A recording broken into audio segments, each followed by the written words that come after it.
The black Mercedes slowed to a crawl. The trunk popped open. Two men in expensive suits dragged out a German Shepherd puppy by its neck and hurled it into a snowbank at -25 degrees. One of them kicked fresh powder over its body. The other laughed. They drove away without looking back, leaving a 3-month-old dog to freeze to death for the crime of existing. 300 meters up the mountain, Navy SEAL Nathan Walker watched through binoculars. His canine partner, Shadow, was already running toward the road, and the men in that Mercedes had just made the last mistake of their lives.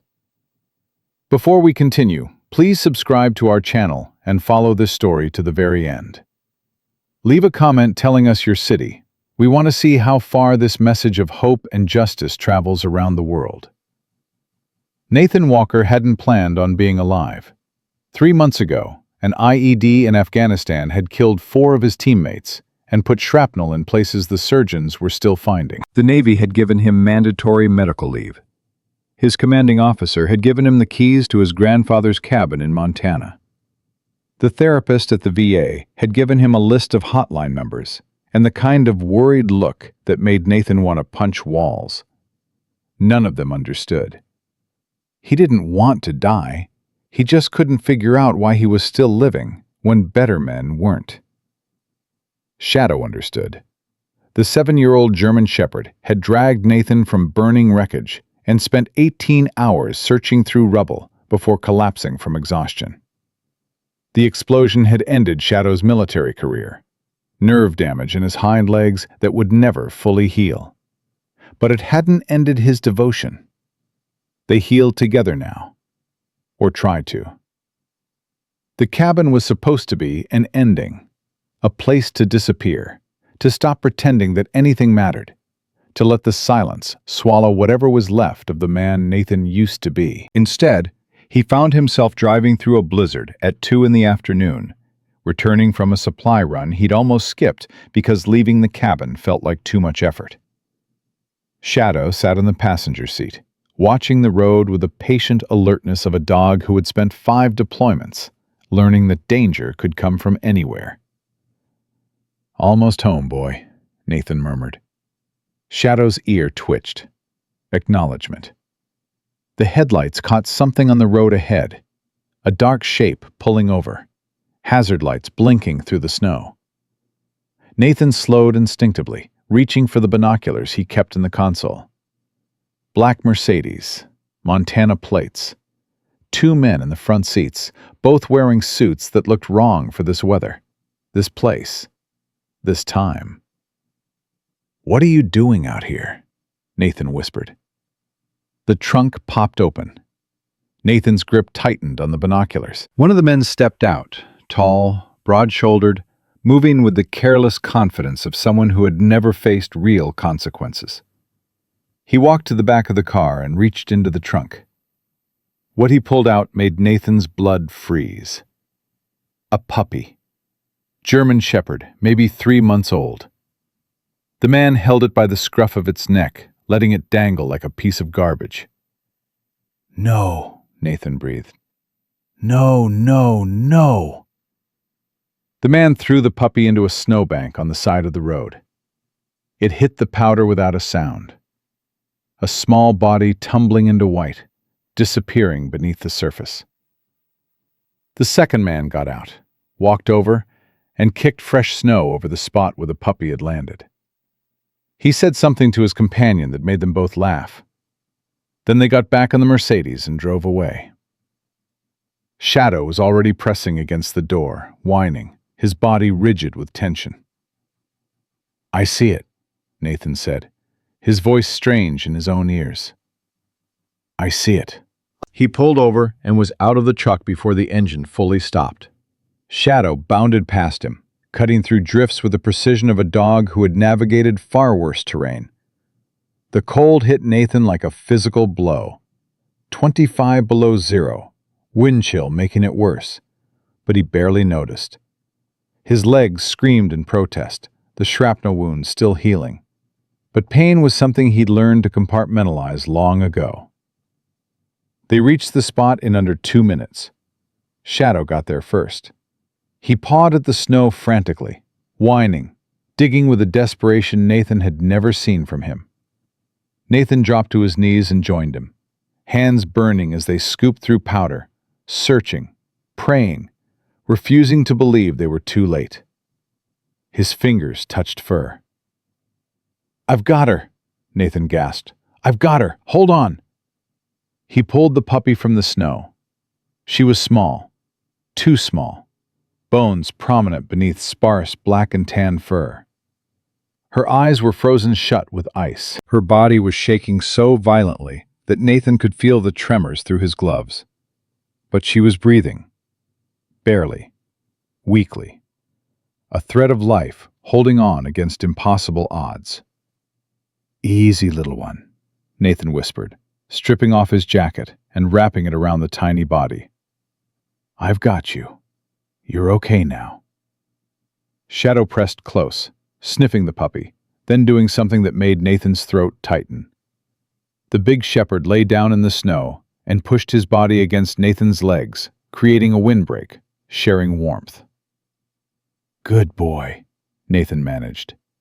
"Good boy." He held the puppy against his chest, feeling her heartbeat. Rapid, irregular, struggling. She was hypothermic, maybe dying. He needed to get her warm, get her fed, get her somewhere that wasn't a frozen highway in the middle of nowhere.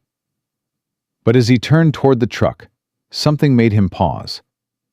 Shadow wasn't following. The big shepherd stood rigid, hackles raised, staring not at Nathan or the puppy, but at the road where the Mercedes had disappeared. The same posture he used when detecting explosives. "What is it, boy?" Shadow's growl was low and controlled. A warning, not a threat. His amber eyes tracked something invisible, something his training recognized even when his handler couldn't see it. Danger. Not here, but connected to what had just happened. Nathan filed the information away. Shadow's instincts had saved his life more times than he could count. If the dog sensed something wrong existed. But the puppy came first.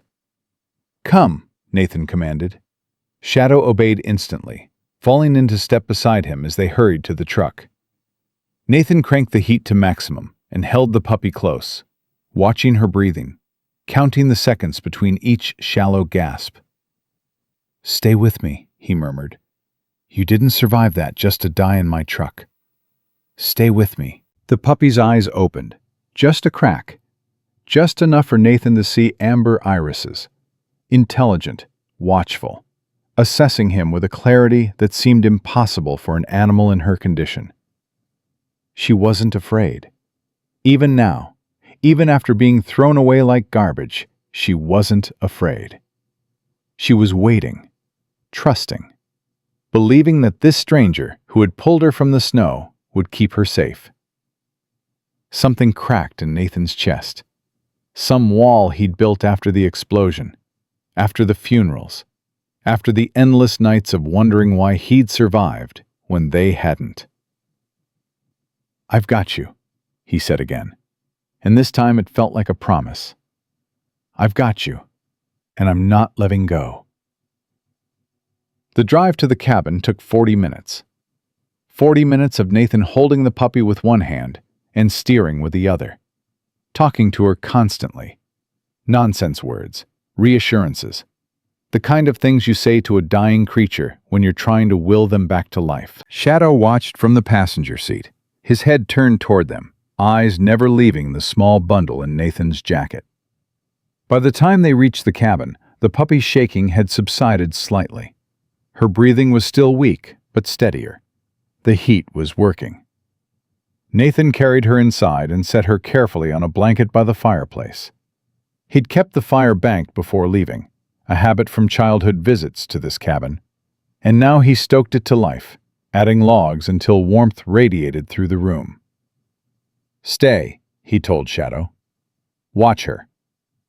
The big shepherd settled into position immediately, his body a barrier between the puppy and the door. Guardian mode. Protector mode. The same posture he'd used for 5 years in combat zones. Nathan moved to the kitchen, filling a pot with water, setting it on the stove to warm. His hands were steady. They always were during operations, but something beneath his skin was trembling.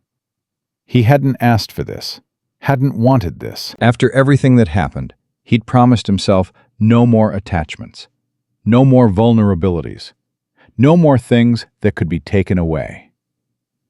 But the puppy had looked at him, trusted him, chosen him in the way that only animals can choose, completely, unconditionally, without reservation.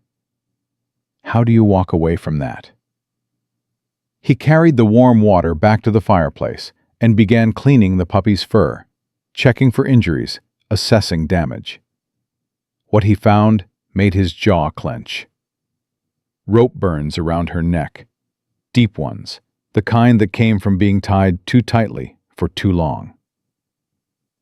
"Someone restrained you," Nathan murmured, "before they dumped you." The puppy whimpered softly. "What happened to you? What did you see?" Her eyes closed, exhaustion finally winning over vigilance. Her small body relaxed against the blanket, breathing evening out as warmth seeped back into her bones. Nathan continued his examination, fingers moving through the thick fur, and stopped. There was something around her collar, something that didn't belong. He unclasped the collar carefully, turning it over in the firelight. Standard pet collar, worn but not cheap. No ID tag, no vaccination records. But stitched into the inner lining, hidden beneath a flap of leather, was a small pocket. Nathan's heart rate spiked. He opened the pocket and pulled out a USB drive. Small, black, the kind you could buy at any electronics store. "What the hell?" Shadow's head lifted. He knew the tone of discovery. Nathan held the drive up, turning it in his fingers. This wasn't random. Someone had hidden this deliberately, sewn it into a place no one would think to look. But why? And who? He moved to check the puppy more thoroughly. His fingers found her left ear, parting the fur, and froze again. A scar. Fresh. Surgical. He pressed gently around it and felt something hard beneath the skin. Small, about the size of a grain of rice. A microchip. But not in the normal location for pet identification. This was different. Placed differently. Hidden. "What were you carrying?" Nathan whispered. "And who wanted you dead for it?" He shouldn't investigate. Whatever this was, it was none of his business. He was on medical leave, for God's sake. He was supposed to be healing, not playing detective. The smart move was to call local law enforcement. Hand over the USB drive. Let someone else deal with whatever secrets this puppy was carrying. But Nathan Cross had spent 15 years running toward danger, while everyone else ran away. And the drive was already in his hand. He moved to his laptop, inserted the drive, and waited. The files were encrypted, military grade, the kind of security that took serious resources to implement and serious skills to break. Fortunately, Nathan had both. 3 hours later, the fire had burned down to embers. The puppy was sleeping peacefully beside Shadow, and Nathan was staring at his laptop screen with an expression he hadn't worn since his last combat mission. The files belonged to a man named Dr. Samuel Hartley. According to the documents, Hartley had been a senior researcher at Meridian Pharmaceuticals, a billion-dollar company with facilities across 3 continents. His specialty was clinical trials. His job was ensuring new drugs were safe. Except the files told a different story. Hartley had been documenting something for over 2 years. Test results that didn't match official reports. Patient records that showed unexplained deaths. Internal memos that used words like acceptable losses and population reduction and expendable subjects. Meridian wasn't developing medicine. They were developing weapons. And they were testing them on people no one would miss, Homeless populations in urban areas, veterans in VA hospitals, children in foster care. Hundreds of deaths, maybe thousands, all buried under layers of corporate bureaucracy and falsified records. Nathan's hands were shaking now, not from cold, from rage. "You found this," he said to the sleeping puppy. "Someone gave you this to protect." The files included personal information about Hartley. Married, 1 daughter. His wife had died 3 years ago from cancer. His daughter, Lily, age 8, was everything to him. 6 months ago, Samuel Hartley had died in a car accident. The police report called it mechanical failure. Brake lines that mysteriously gave out on a mountain road. No witnesses, no suspects. Case closed. But Hartley's files told a different story. In the weeks before his death, he'd written increasingly paranoid entries about being followed, about threats, about his growing certainty that Meridian knew he was collecting evidence. His final entry was dated 3 days before he died. "If they find me, they'll come for Lily next. I've hidden everything I can in the safest place possible. She'll carry the truth, even if she doesn't know it. And someday, God willing, someone will find her and understand." Nathan looked at the puppy sleeping by the fire. "You're not Hartley's dog," he breathed. "You're his daughter's dog. And he hid the evidence in you because he knew they'd never think to look." The implications crashed over him like a wave. Samuel Hartley had been murdered for discovering Meridian's crimes. His evidence had been hidden in his daughter's puppy, and someone at Meridian had found out. Hence the men in the Mercedes, hence the attempted disposal, hence the assumption that a frozen puppy in the Montana wilderness would never be found. But they'd miscalculated. They'd thrown the puppy away on a road that Nathan Walker happened to be driving. Coincidence? Or something else? Nathan thought about Shadow's reaction.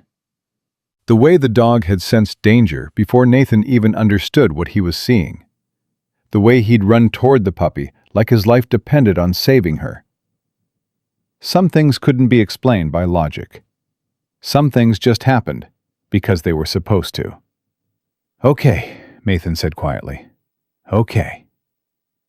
He pulled up the files again, searching for information about Lily Hartley. What he found made his blood run cold. After her father's death, Lily had been placed in foster care. No surviving relatives. No one to claim her. The facility where she'd been placed was called Bright Futures Group Home. It was owned by a subsidiary of Meridian Pharmaceuticals. "They have her," Nathan whispered. "The daughter of the man who was going to expose them. They have her." Shadow lifted his head at the change in Nathan's tone. The puppy stirred, whimpering softly in her sleep. Nathan stared at the screen, his mind racing through implications, possibilities, horrors. An 8-year-old girl was living in a facility controlled by the same company that had murdered her father. A company that tested drugs on children in foster care. She wasn't safe. She was a test subject. Or worse, leverage. A way to ensure that anyone who found Hartley's evidence would think twice before using it.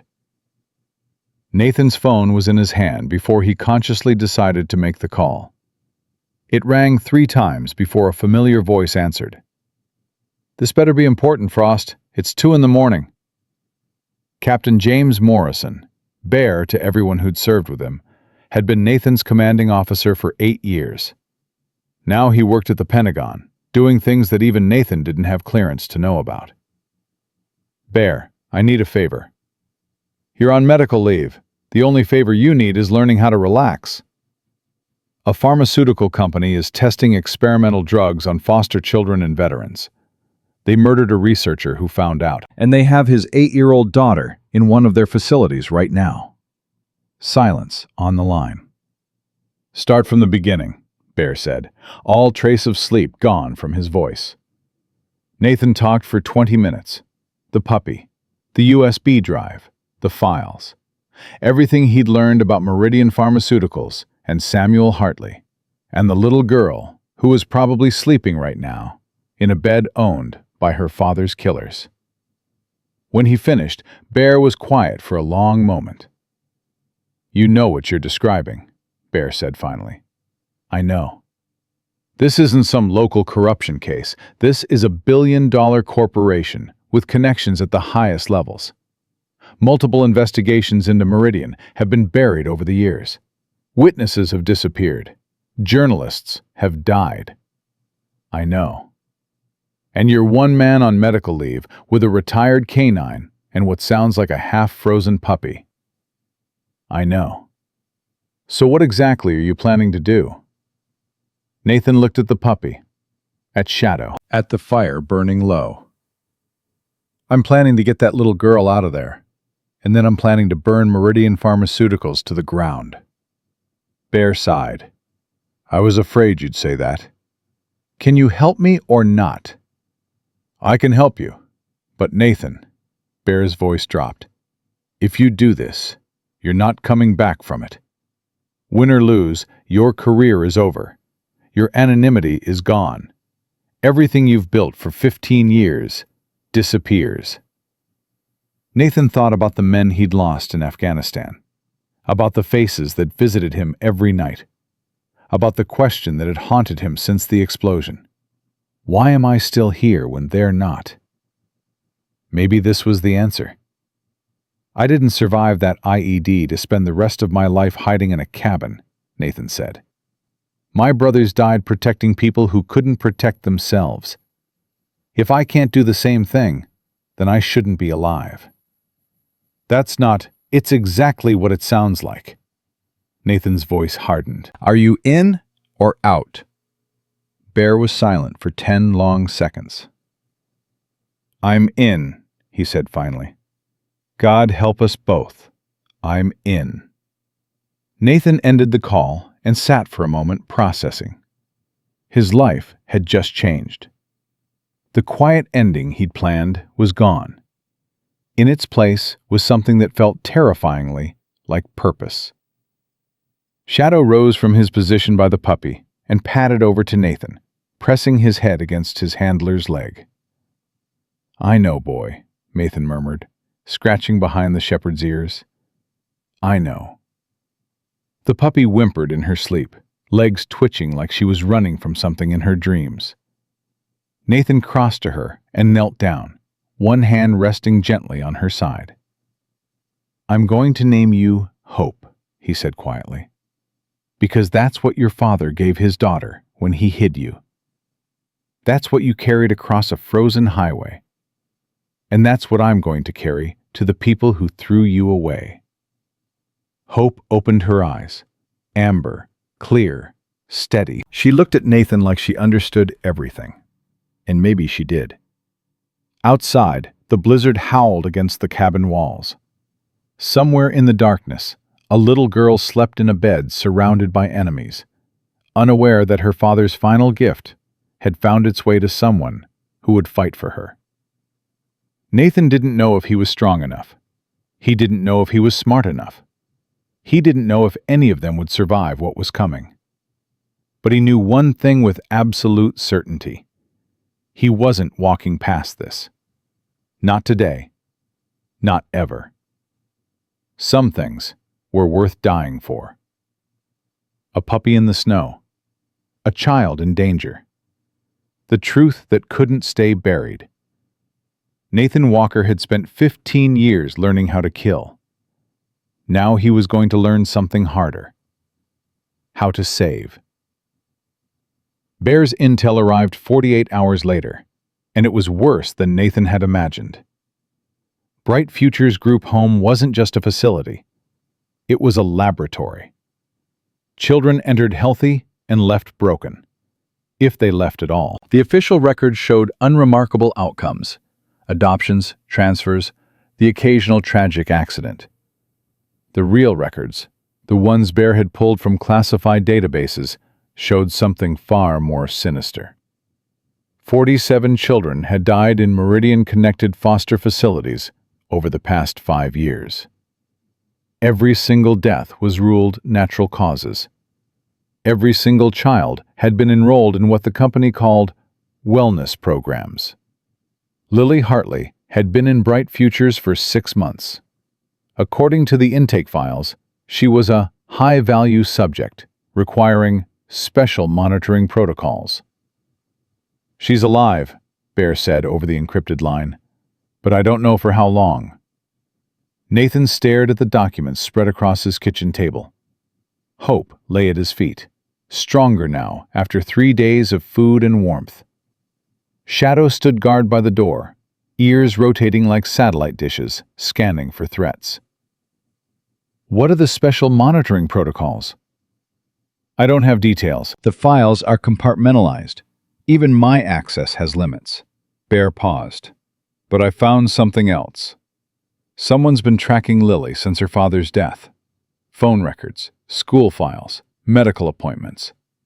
They were watching her long before she entered the system. They killed her father because he knew too much. They're keeping his daughter as insurance." "That's my read. As long as she's in their custody, anyone who finds Hartley's evidence has to think twice before going public. Use the files, and the daughter disappears." Nathan's jaw tightened. "Then we get her out first." "It's not that simple. The facility has private security, serious security, former military, armed, and the local law enforcement has been bought. You go in there with guns blazing, you'll be dead before you reach the front door, and Lily will vanish within the hour." "Then I go in quiet." "Nathan," Bear's voice dropped, "I've seen your medical files.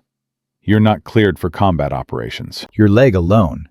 My leg works fine when it needs to. This isn't Afghanistan. You can't call in air support when things go wrong. You can't extract via helicopter if you're compromised. You're one man. One man and 2 dogs." Nathan looked at Shadow, then at Hope. "And apparently the evidence that can bring down a billion-dollar company." Bear was silent for a moment. "There's someone who might help," he said finally. "A woman. Dr. Elena Vasquez. She used to work for Meridian, one of Hartley's research assistants. When he died, she went underground. I've been tracking her movements for 6 months." "Why?" "Because she's been gathering evidence too, copying files, building a case. She's paranoid, reclusive, and she trusts nobody." Bear paused. "But she might trust you. You have something she needs." "Hartley's files." "And something else. Credibility. A Navy SEAL with combat decorations makes a better witness than a scared scientist hiding in a trailer park." "Where is she?" "Helena, about 3 hours from your position." Bear read off an address. "But Nathan, be careful. If Meridian knows she's alive, they'll have people watching." "Then I'll watch for them." Nathan ended the call and began preparing. Weapons, supplies, the documents from Hartley's files. He loaded everything into his truck while Shadow supervised, and Hope watched from the cabin doorway. Too weak to travel, but strong enough to stand. "Stay here," Nathan told her. "I'll be back."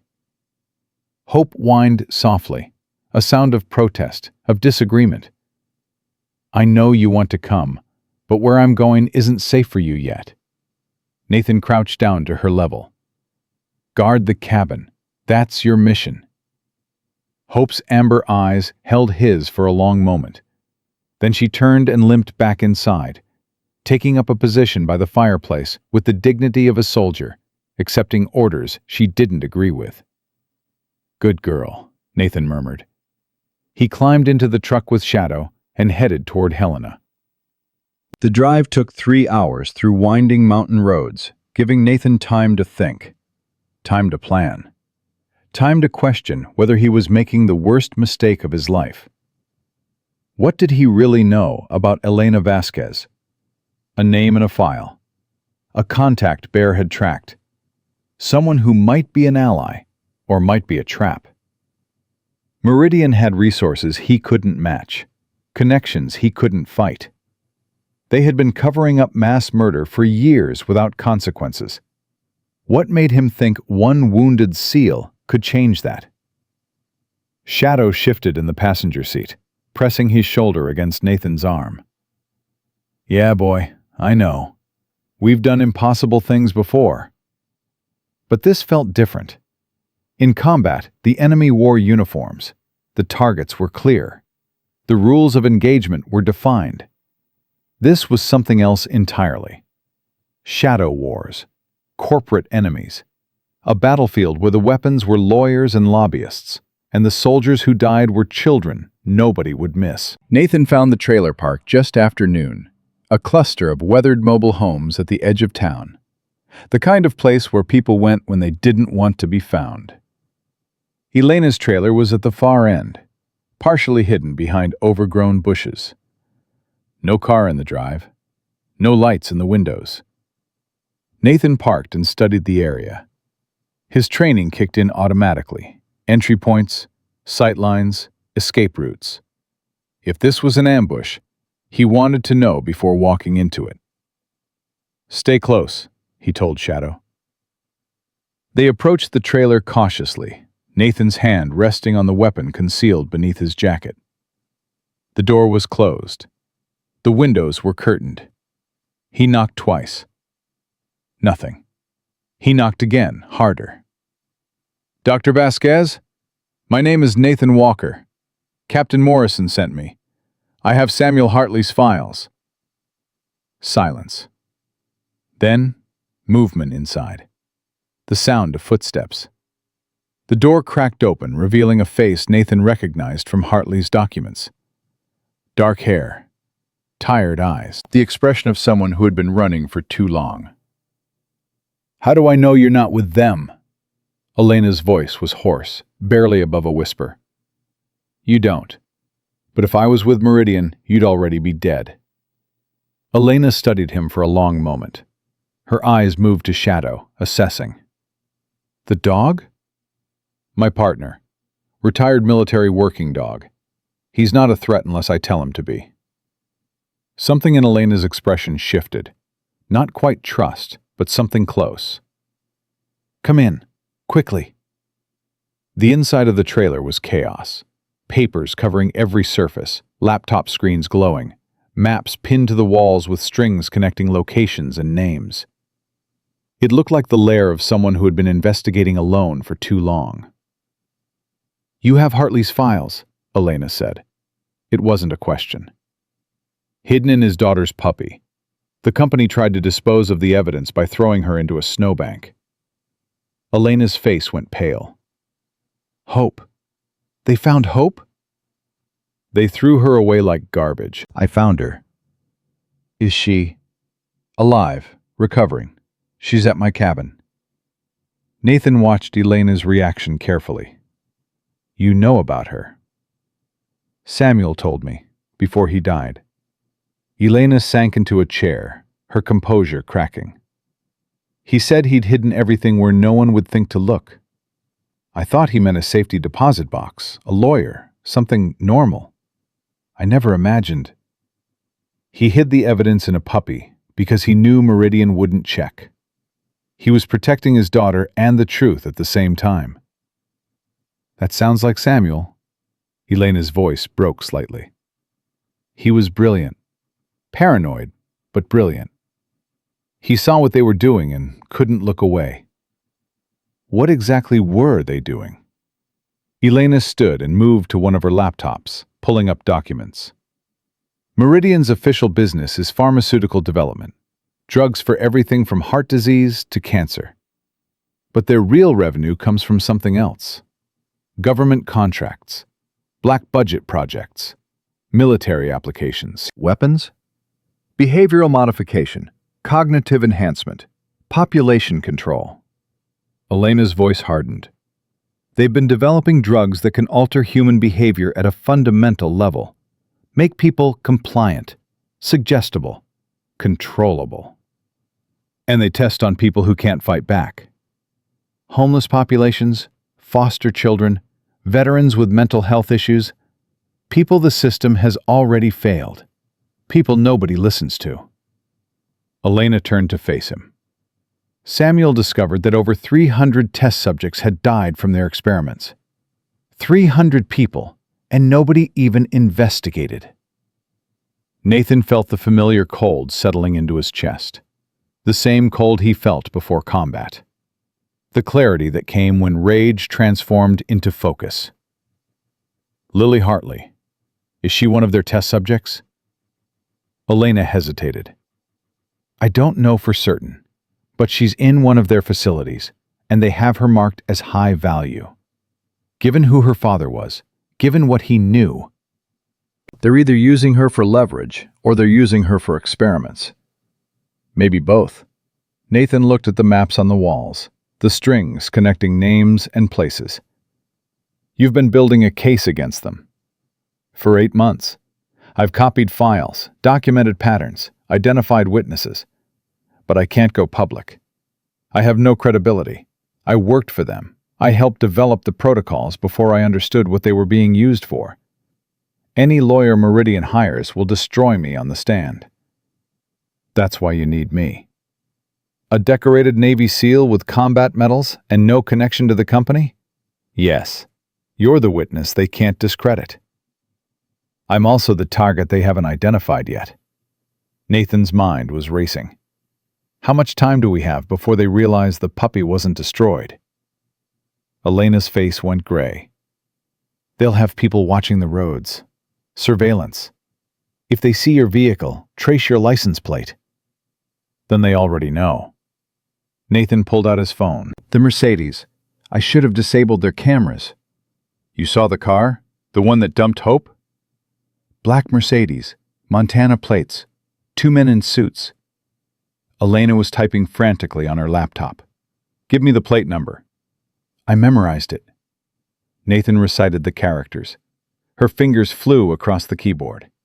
Seconds later, her face went white. The car is registered to Blackwood Security Solutions. That's Meridian's private military contractor. Private military? Former Special Operations, CIA, military intelligence. They handle the company's difficult problems. They're the ones who killed Hartley. And dozens of others. Nathan, if they know you have the files, they're already coming. As if on cue, Shadow's head snapped toward the window. His ears flattened. His body went rigid. The same posture he'd had on the mountain road. We need to move, Nathan said. What? Now. Right now. He grabbed Elena's arm, pulling her toward the back of the trailer. Is there another exit? The bathroom window. They didn't make it. The front door exploded inward. Nathan's training took over. He shoved Elena toward the bathroom and drew his weapon in one fluid motion, firing twice at the figures flooding through the door. One man dropped, another stumbled, but there were more.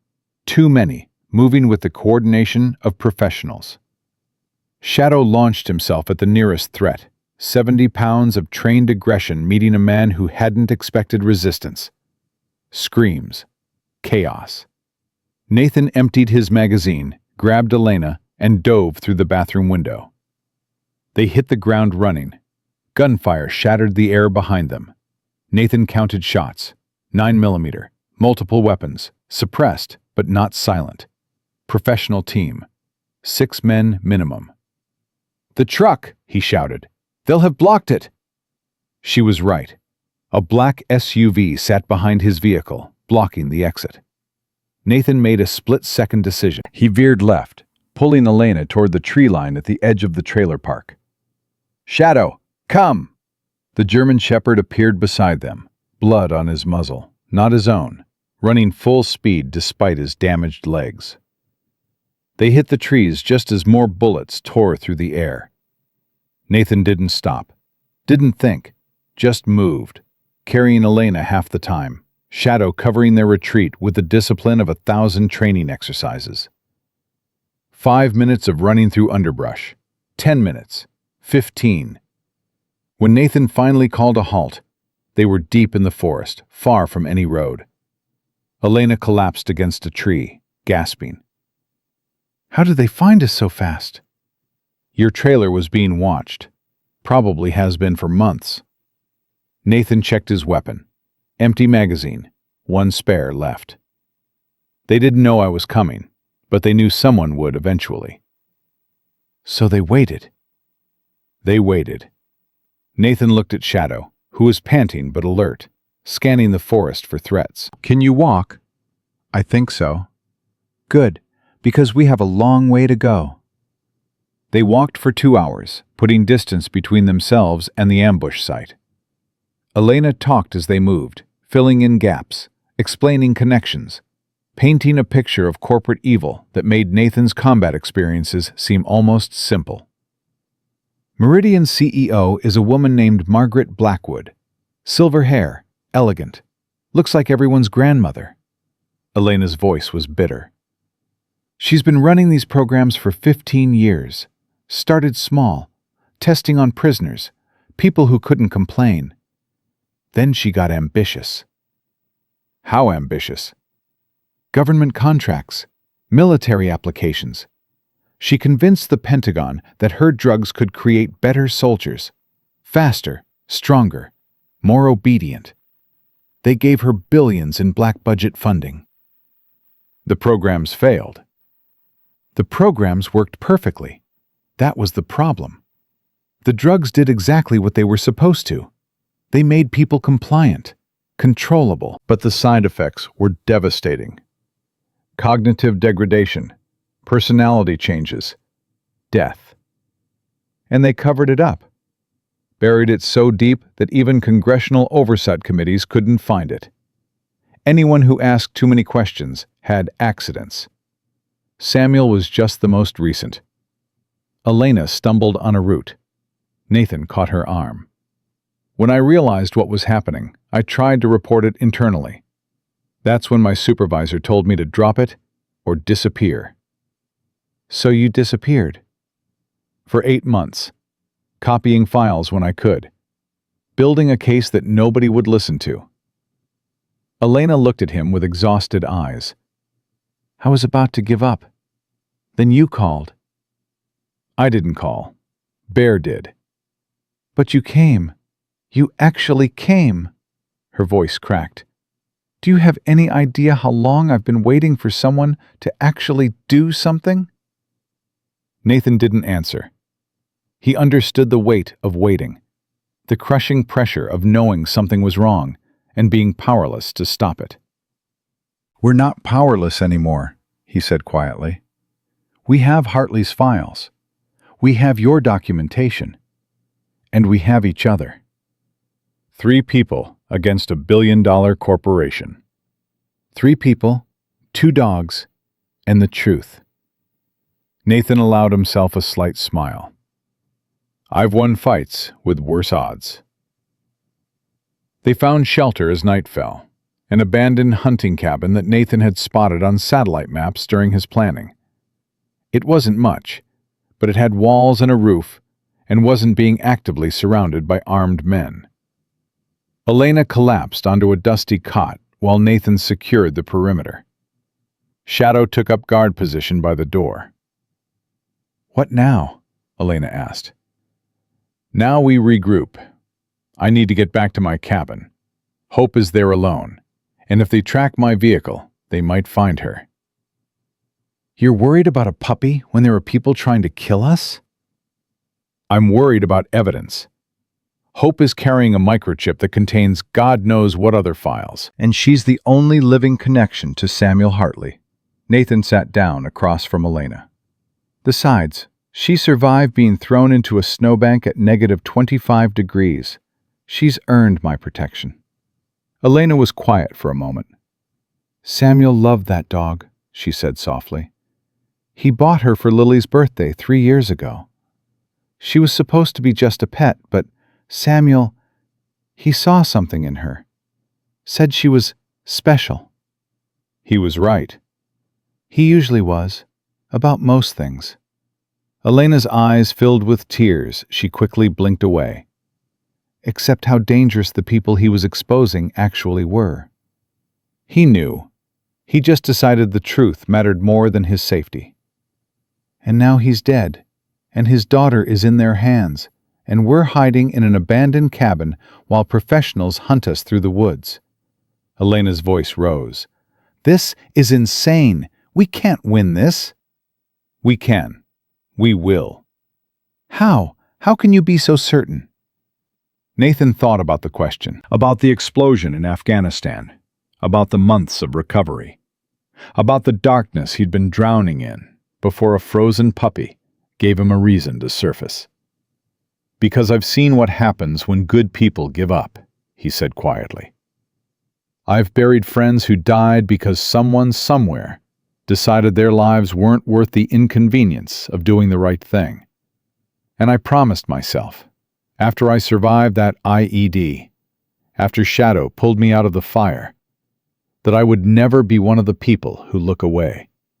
Elena stared at him. You really mean that? Every word. Even knowing what it might cost you? Nathan looked at Shadow, who had raised his head at the change in tone. Especially knowing what it might cost me. That's what makes it matter. The silence stretched between them, heavy with implications. Finally, Elena nodded. Okay, she said. What's the plan? First, we get Hope. Then we get Lily Hartley. Then we burn Meridian to the ground. Just like that? Just like that. Nathan allowed himself another slight smile. It won't be easy. It won't be safe. And we'll probably die trying. But at least we'll die doing something that matters. Elena laughed, a broken sound, but real. You're insane. Probably. But I'm also very good at what I do. Nathan stood. Get some sleep. We move at dawn. What about you? I'll keep watch. Shadow and I have done this before. Elena lay back on the cot, exhaustion finally winning over fear. Within minutes, her breathing had evened into sleep. Nathan sat by the window, watching the darkness outside, Shadow warm against his legs. Somewhere out there, Meridian's men were searching. Somewhere out there, an 8-year-old girl was sleeping in a facility controlled by her father's murderers. Somewhere out there, the truth waited to be told. Nathan had spent 15 years fighting wars for his country. Now he was fighting a war for something more personal. Justice. Truth. The lives that had been thrown away like garbage. He was going to win. Or he was going to die trying. Either way, he wasn't walking away. Not now. Not ever. They reached Nathan's cabin at dawn, approaching from the tree line to avoid the main road. What they found made Nathan's heart stop. The front door was open, splintered. The frame showed signs of forced entry, professional work, quick and brutal. No, Nathan breathed. Shadow was already moving, slipping through the damaged door with the silent precision of a dog who had cleared buildings in combat zones. Nathan followed, weapon drawn, Elena close behind. The cabin was destroyed, furniture overturned, documents scattered, his laptop smashed against the floor. Everything he'd gathered, everything he'd organized, torn apart by hands that knew exactly what they were looking for. Hope, Nathan called softly. Hope, where are you? Silence. Shadow moved through the wreckage, nose working, tracking. He paused at the fireplace where Hope had been sleeping, sniffed the blanket Nathan had wrapped around her, then turned toward the back of the cabin. She ran, Elena said, reading the dog's behavior. When they came through the door, she ran. Nathan followed Shadow to the back window. It was open, not broken, but open. A gap just wide enough for a small dog to squeeze through. Smart girl, Nathan murmured. She heard them coming and got out. But where did she go? Shadow answered by moving toward the tree line behind the cabin, nose down, tracking a scent trail that only he could follow. Nathan and Elena fell in behind him, moving quickly through the forest. They found Hope 20 minutes later, huddled in a hollow beneath a fallen log. She was shaking, terrified, but alive. When she saw Nathan, something changed. Her ears came forward. Her tail gave a single hesitant wag. She crawled out from her hiding spot and pressed against his legs, seeking the safety she remembered. "Good girl," Nathan said, his voice rough with relief. "Good, brave girl. You survived." Elena crouched down, examining Hope carefully. "They didn't find her. If they had, they would have taken her, or killed her." "They underestimated her, just like they did on the mountain road." Nathan scooped Hope into his arms. "The microchip, is it still there?" Elena felt behind the puppy's ear, pressing gently. "Still intact. Whatever Hartley hid in her, she's still carrying it." "Then we still have leverage."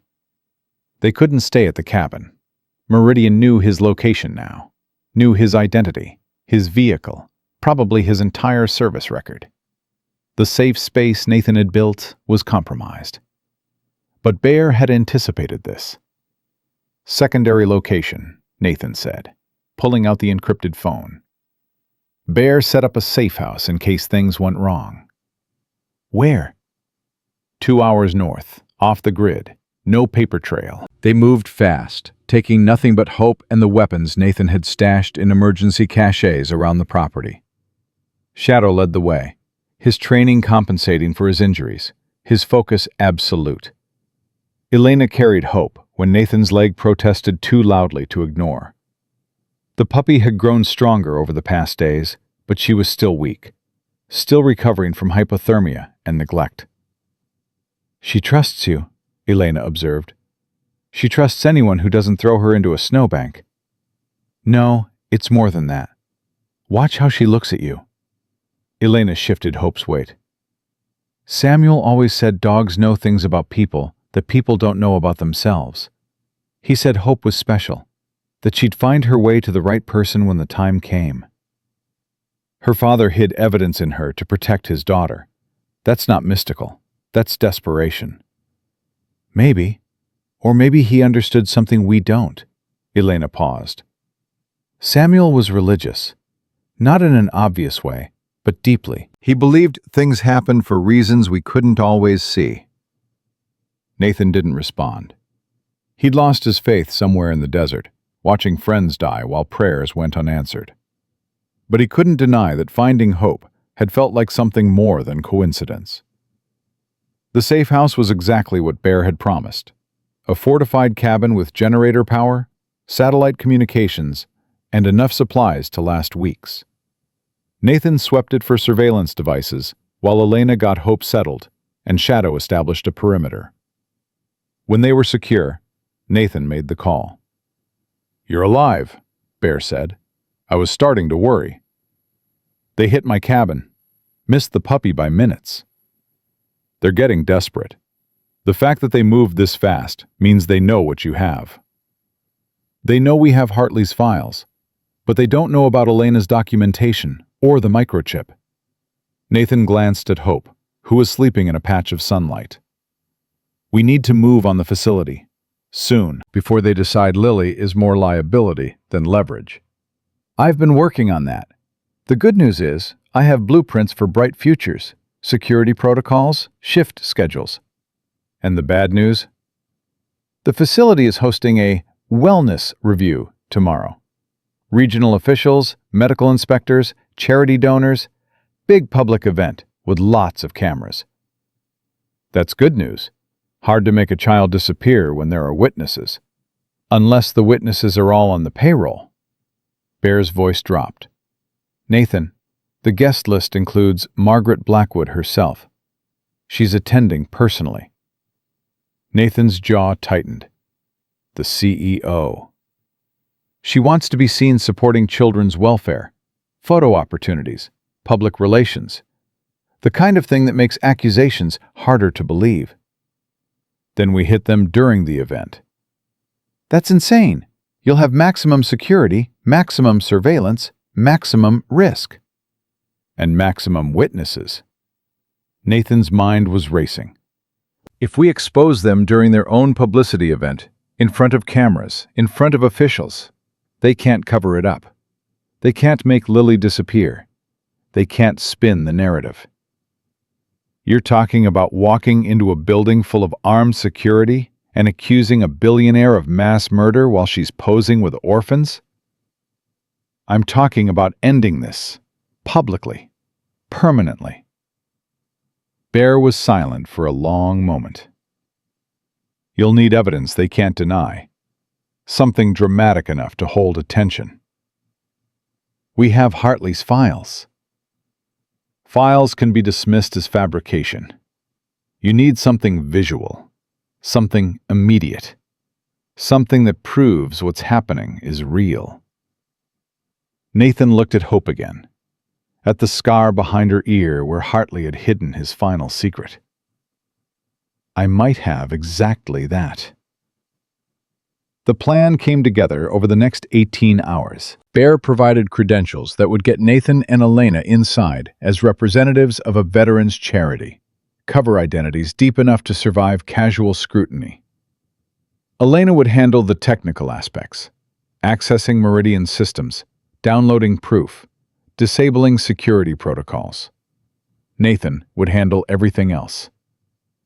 "What about Lily?" Elena asked during the planning session. "She'll be at the event. They always showcase the children during these reviews, proof of how well the facility is treating them." Nathan spread out the blueprints Bear had sent. "She'll be in this area, with the other children, supervised but accessible." "And you're going to what? Grab her and run?" "I'm going to give her a choice. If she wants to leave with me, I'll get her out. If she's too scared, too conditioned to trust a stranger," Nathan's voice tightened, "then we proceed with the exposure and hope the authorities that respond aren't bought." "You're putting a lot of faith in an 8-year-old. Her father trusted her with everything. The least I can do is offer her the same respect." Shadow lifted his head, watching the conversation with intelligent eyes. "What about the dogs?" Elena asked. "Shadow stays with me. He's my backup."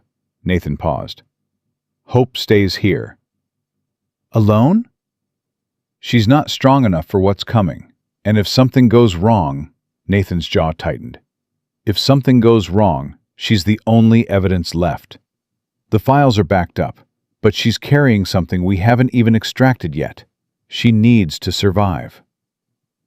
Hope, as if understanding she was being discussed, limped over and pressed against Nathan's leg. "I know," he told her quietly. "I know you want to come. But this is a different kind of mission. Your job is to stay safe." Hope looked at him with those amber eyes, trusting, patient, waiting. "When this is over," Nathan said, "I promise you'll never be left behind again."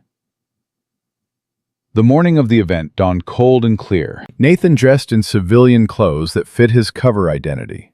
Pressed slacks, collared shirt, the kind of outfit a charity representative would wear. It felt wrong after weeks in uniform and tactical gear, like wearing a costume that didn't quite fit. Elena transformed as well, professional attire replacing her fugitive appearance. She looked like a different person, confident, polished, nothing like the terrified woman Nathan had found in a trailer park. "Ready?" Nathan asked. "No," Elena managed a slight smile. "But let's do this anyway." They drove to Bright Futures in a rental car Bear had arranged. Clean plates, no connection to Nathan's identity.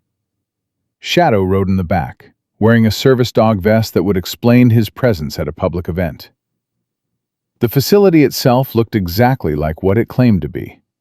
A well-maintained building with cheerful signage and manicured grounds. The kind of place donors felt good about support. Nathan had learned long ago that evil rarely looked evil. It wore pressed suits and smiled for cameras and said all the right words while destroying lives behind closed doors. Security at the entrance was tight. ID checks, bag searches, metal detectors. Nathan had expected this. His weapon was hidden in a compartment of Shadow's vest, designed to defeat standard screening. A backup plan he hoped he wouldn't need. "Credentials check out," the guard said, waving them through. "Event is in the main hall. Welcome to Bright Futures." "Thank you," Elena said with a practiced smile. "We're looking forward to seeing the good work you do here." The main hall was crowded. Donors in expensive clothes, officials in government suits, media crews capturing the carefully staged celebration. At the center of it all, surrounded by cameras and admirers, stood a silver-haired woman whose smile radiated warmth and compassion. Margaret Blackwood. Nathan felt Shadow tense beside him, the dog reading his handler's emotional state, preparing for action. "Easy," Nathan murmured. "Not yet." Elena had already moved toward the technical area, following the plan. She would access the facility's systems, download evidence, prepare the presentation that would expose everything. Nathan's job was simpler. Find Lily, make contact, be ready when everything went to hell. He spotted the children on the far side of the hall, 24 kids ranging from toddlers to teenagers, dressed in clean clothes, smiling on command.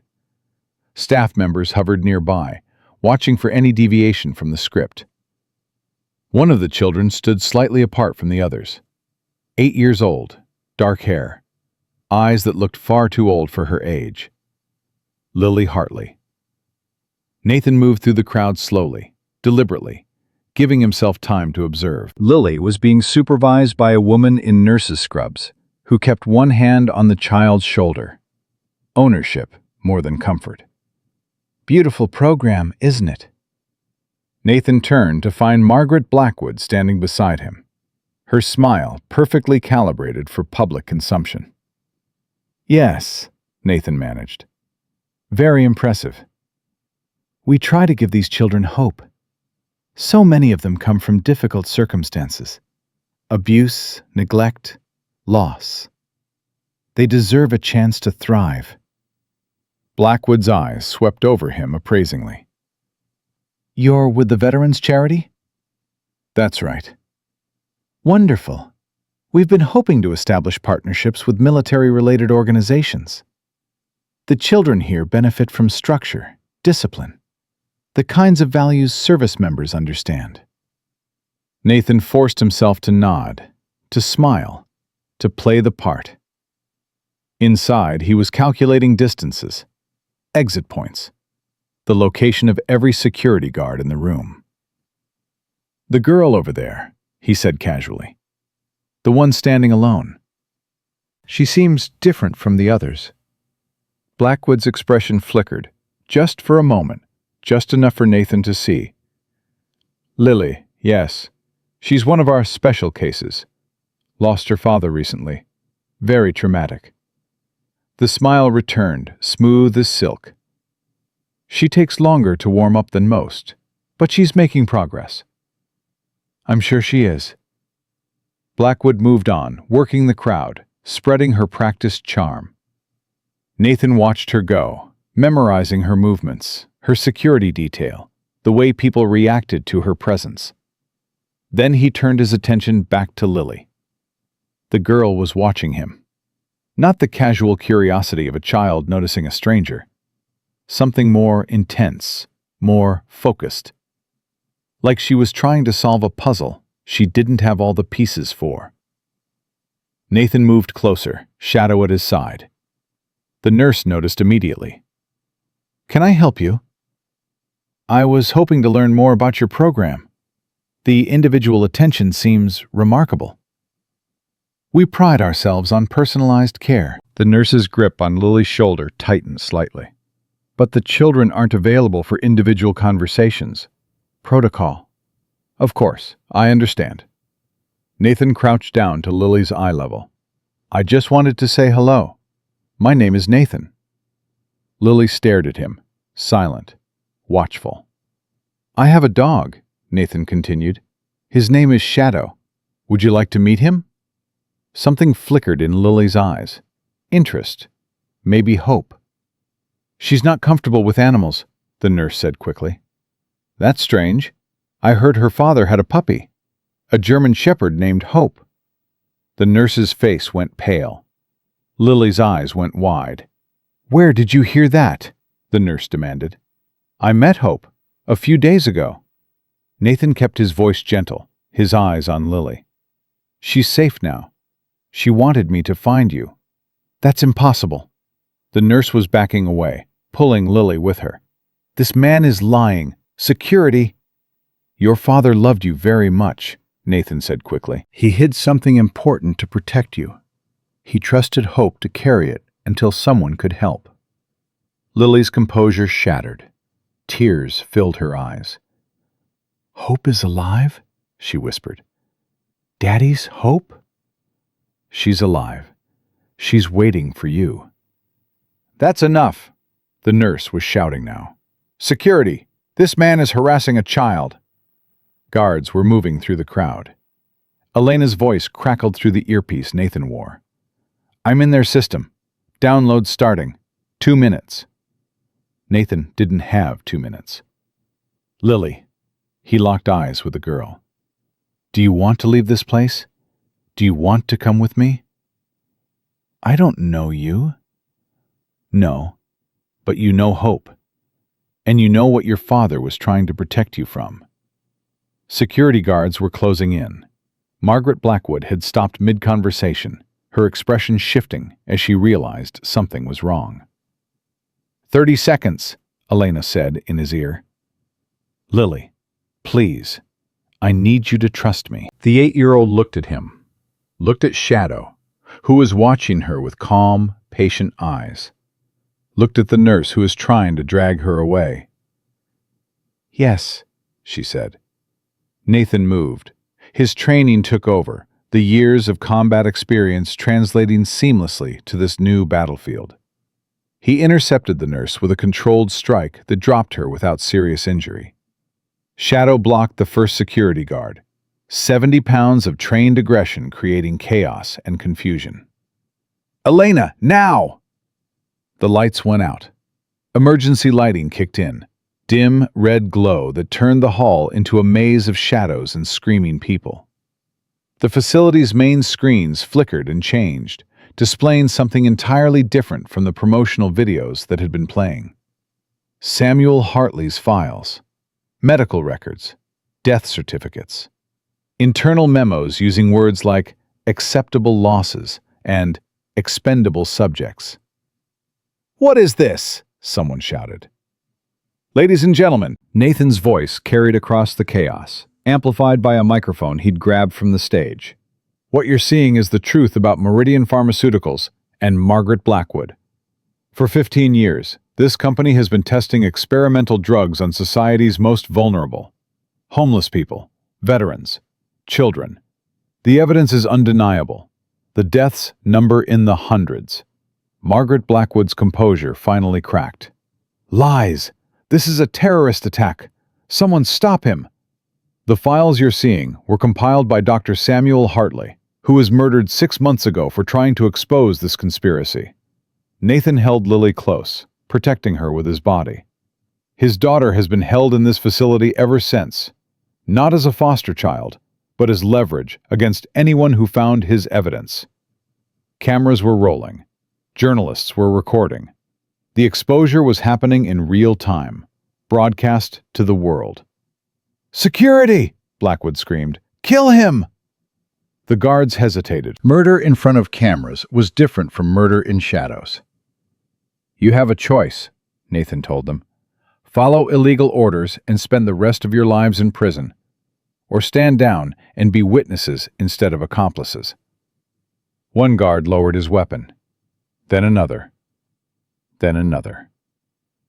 Margaret Blackwood stood alone, surrounded by the empire she'd built, watching it crumble in real time. You don't understand what you've done, she said, her voice dropping to something cold and terrible. These programs exist for a reason. The world needs control, order, direction. What I've built... What you've built is a machine for killing innocent people. Nathan's voice was quiet, but carried. It ends today. Nothing ends. I have resources you can't imagine. Connections at the highest levels. By tomorrow, this footage will be discredited. These witnesses will be silenced. You'll be dead. Maybe. But the truth is already out. Millions of people have seen these files. Every news outlet in the country has copies. The genie doesn't go back in the bottle. Blackwood stared at him with something that might have been respect. Who are you? Nobody important. Just a man who found a puppy in the snow. Nathan looked down at Lily, who was clutching his hand. And a little girl who deserved better than what you gave her. Sirens wailed outside. Not Meridian security, real police. Federal agents. The cavalry that Bear had promised. "Margaret Blackwood," a voice announced through a megaphone. "You are surrounded. Exit the building with your hands raised." For a moment, Blackwood seemed to consider fighting, running, some final act of defiance. Then her shoulders sagged. The mask fell away completely, revealing something hollow and exhausted beneath. "You think this changes anything?" she said quietly. "There are others, networks you can't see, programs that will continue regardless of what happens to me. Then we'll stop them too." Nathan met her gaze without flinching. "One at a time, for as long as it takes." Federal agents flooded into the building. Blackwood was taken into custody, her hands secured behind her back, cameras capturing every moment. Nathan held Lily close as the chaos resolved into something like order. "Is it over?" she whispered. "This part is over." Nathan looked at Shadow, who was watching the arrests with calm satisfaction. "The hard part is just beginning." "What hard part?"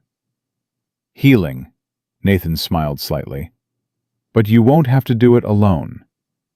Elena appeared at his side, bruised but intact. "The files are secure, multiple backup locations. They can't suppress this." "Thank you." "Thank Samuel. He's the one who had the courage to start this." Elena looked at Lily. "Your father saved a lot of people today, even from beyond the grave." Lily's eyes filled with tears again, different tears this time. Not fear, not despair. Hope. As they walked out of Bright Futures into the cold morning light, surrounded by federal agents and media crews and the aftermath of an empire's collapse, Nathan felt something shift in his chest. The darkness he'd carried since Afghanistan, the weight of survival guilt, the emptiness of purpose. It didn't disappear, but it made room for something else. A little girl who needed protection, a puppy waiting at a safe house, a future that looked different than the ending he'd planned. Shadow pressed against his leg, solid and warm. "We did good, boy," Nathan murmured. "We did really good." Lily looked up at him. "Can I meet Hope now?" Nathan smiled, his first real smile in months. "Yeah," he said. "Let's go home." Hope knew they were coming before the car appeared on the access road. Elena had stayed behind at the safe house to monitor Hope while Nathan conducted the rescue. And she watched in amazement as the puppy's ears perked forward, her tail beginning to wag for the first time since she'd arrived. "They're coming," Elena murmured. "Somehow, you know." Hope limped to the door and sat down, waiting with the patient certainty of a dog who understood things humans couldn't explain. When the car finally stopped and the doors opened, Elena saw something she would remember for the rest of her life. Lily Hartley stepped out first, moving slowly, her eyes scanning the unfamiliar surroundings with the wariness of a child who had learned that safety was temporary. Then she saw Hope, and Hope saw her. The puppy's entire body began to tremble, not from cold this time, but from recognition, from joy, from the impossible reunion that Samuel Hartley had somehow orchestrated from beyond the grave. "Hope?" Lily's voice cracked. "Hope, is that really you?" Hope bounded forward, her injured leg forgotten, her weakness overcome by something stronger than pain. She crashed into Lily's arms with a force that knocked the girl backward, licking her face, whimpering, crying the way dogs cry when they found what they lost. Lily sobbed, deep, wrenching sounds that had been building for 6 months, since her father's funeral, since the strangers took her away, since the facility where smiles were mandatory and fear was constant. "I thought you were dead," Lily gasped between sobs. "They told me you ran away. They told me nobody wanted you. They told me—" "They lied," Nathan said quietly. "They lied about everything. But hope found her way to the truth, just like your father knew she would." Lily looked up at him, her tear-streaked face showing something Nathan recognized. The same expression he'd seen in the mirror after Afghanistan. The look of someone who had survived something that shouldn't be survivable. He really sent her to find me? He hid evidence in her collar. He implanted a microchip with more files behind her ear. He knew that if anything happened to him, Hope would carry the truth until someone could use it. Nathan crouched down to Lily's level. "Your father loved you more than anything in the world. His last act was making sure you'd be protected." Lily buried her face in Hope's fur, her small body shaking with the release of emotions too big for an 8-year-old to process. Shadow approached cautiously, sniffing at Lily with the gentle curiosity of a veteran who recognized trauma when he saw it. The girl looked up, momentarily startled. "This is Shadow," Nathan said. "He's my partner. He helped rescue you." Lily reached out tentatively, letting Shadow sniff her hand.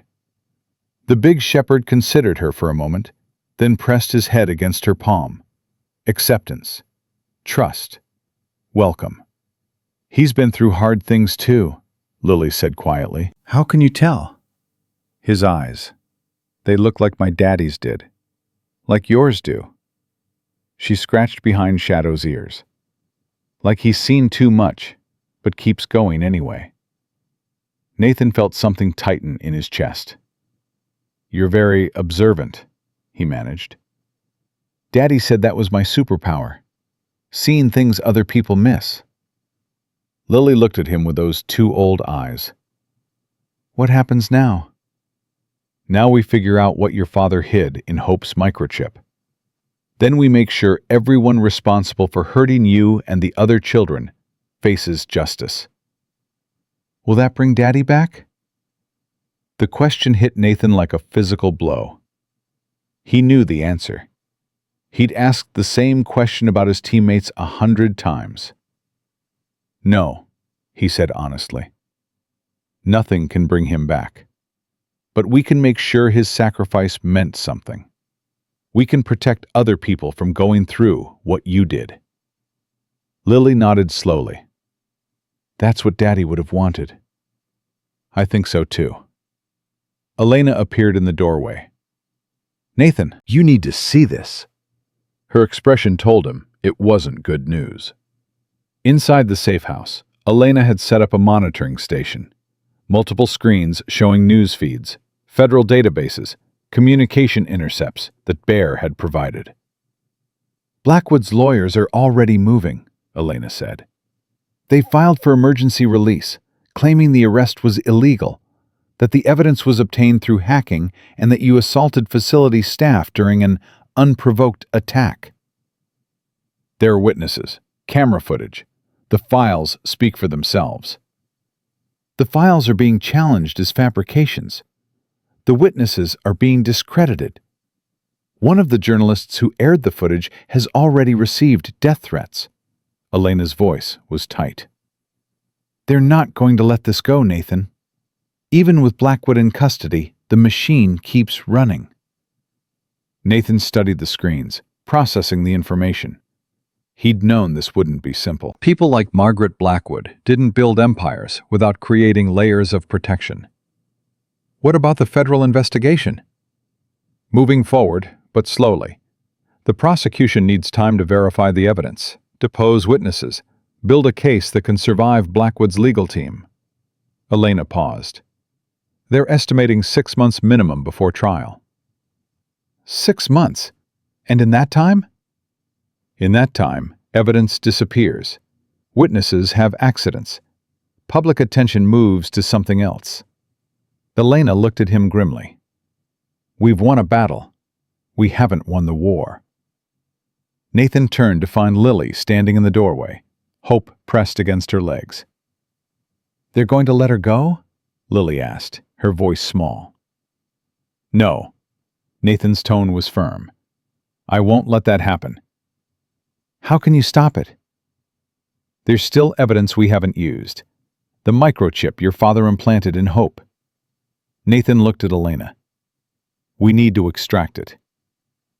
That requires surgery, veterinary equipment, proper facilities. Then we find proper facilities.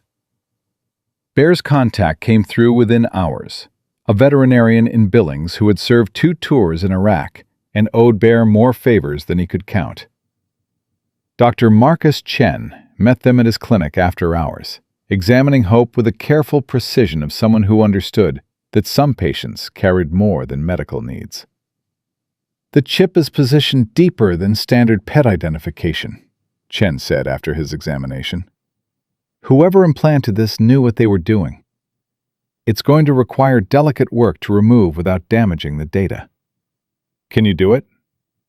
I can, but I need to understand what I'm dealing with. Chen looked at Nathan steadily. I've heard the news. I know who you are and what you've been doing. Before I operate on this dog, I need to know what I'm getting into. Nathan considered the question. Chen deserved honesty. The man who implanted that chip was murdered for what he knew. His daughter was held prisoner by the same people. The evidence on that chip could be the key to ensuring the woman responsible never sees freedom again. Nathan paused. It could also make you a target. Chen was quiet for a moment. I lost 3 friends in Fallujah because someone in the supply chain was selling our locations to insurgents. When I got home, I found out a defense contractor had covered up the security breach to protect their profits. His jaw tightened. Nobody ever paid for those deaths. If this is a chance to hold someone accountable, really accountable, then I'm in. Thank you. Don't thank me yet.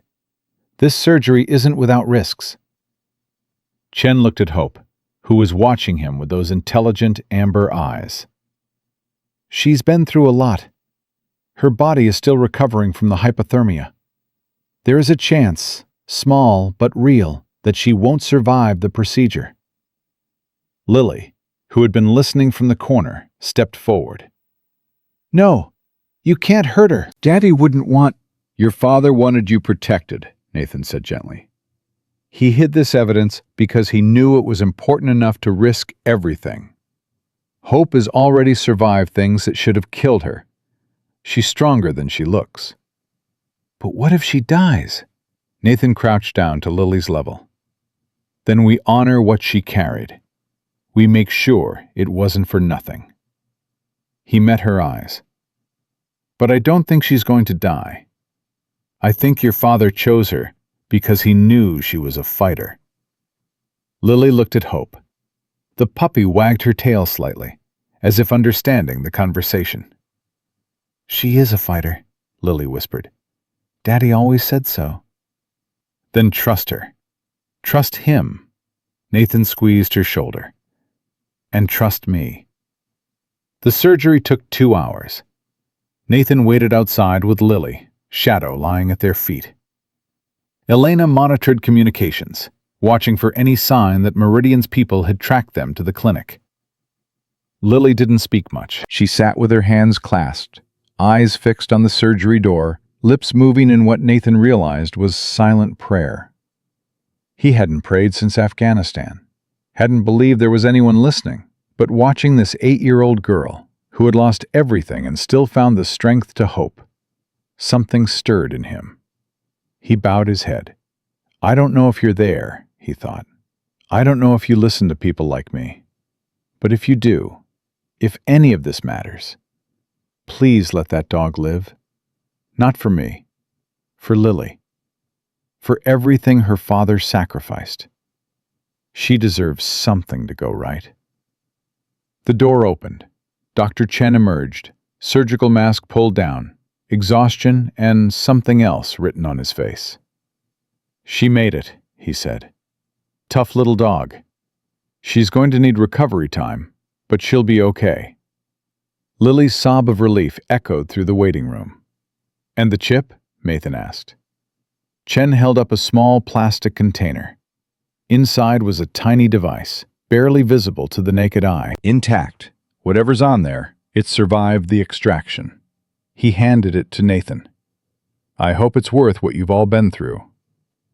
Nathan looked at the chip, so small, so innocuous, carrying secrets worth killing for. "We're about to find out."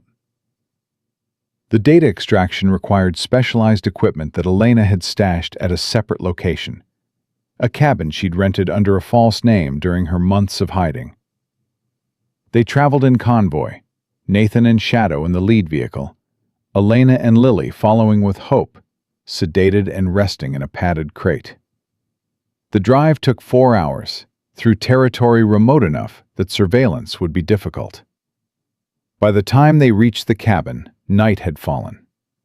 Elena worked through the darkness, connecting equipment, running diagnostics, preparing to access whatever Samuel Hartley had considered important enough to hide in his daughter's dog.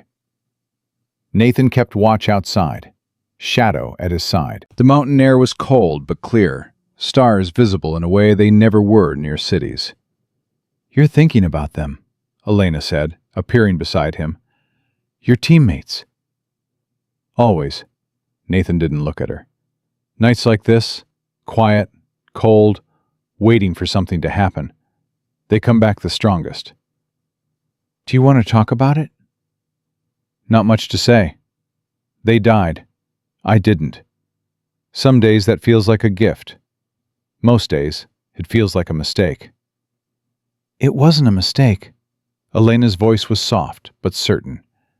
"You found Hope. You saved Lily. You exposed Meridian. None of that happens if you died in Afghanistan." "Or maybe someone else finds the puppy. Someone smarter. Someone who doesn't make as many mistakes. Someone who might have driven past. Someone who might have looked the other way." Elena touched his arm. "You stopped, Nathan. In a world full of people who walk past suffering, you stopped. That's not a mistake. That's exactly who you're supposed to be." Nathan didn't respond, but something in her words loosened a knot he'd been carrying for months. The files were ready by dawn. Elena called Nathan and Lily inside, Hope now awake and alert in her crate, watching the proceedings with those knowing amber eyes. "This is what your father died to protect," Elena said, her voice hushed. "This is what he entrusted to Hope." The screen filled with data, not documents this time, but video files. Dozens of them, each one labeled with dates and facility names. Elena clicked the first file. Samuel Hartley's face appeared on screen. He looked tired, the kind of exhaustion that came from carrying impossible burdens, but his voice was steady. "If you're watching this, then I'm probably dead, and someone has found my daughter's dog. I'm sorry for the deception. Hiding this in Hope wasn't fair to her or to Lily, but I had no other choice." Lily pressed closer to Nathan, her small hand finding his. "What you're about to see is documentation of Project Phoenix, Meridian Pharmaceuticals' classified program for developing cognitive modification compounds. For 15 years, this program has been testing experimental drugs on populations deemed expendable by Margaret Blackwood and her board of directors." The video shifted to surveillance footage, grainy but clear enough. Children in a facility, adults administering injections, patients convulsing, doctors looking away. The mortality rate for Phoenix subjects is 43%. That's not a side effect. It's the intended outcome. Blackwood considers death an acceptable filtering mechanism for identifying which compounds are effective. More footage, more injections, more bodies being removed under cover of darkness. I copied these files over 18 months, smuggling recording devices into facilities, bribing security guards, taking risks that I knew might get me killed.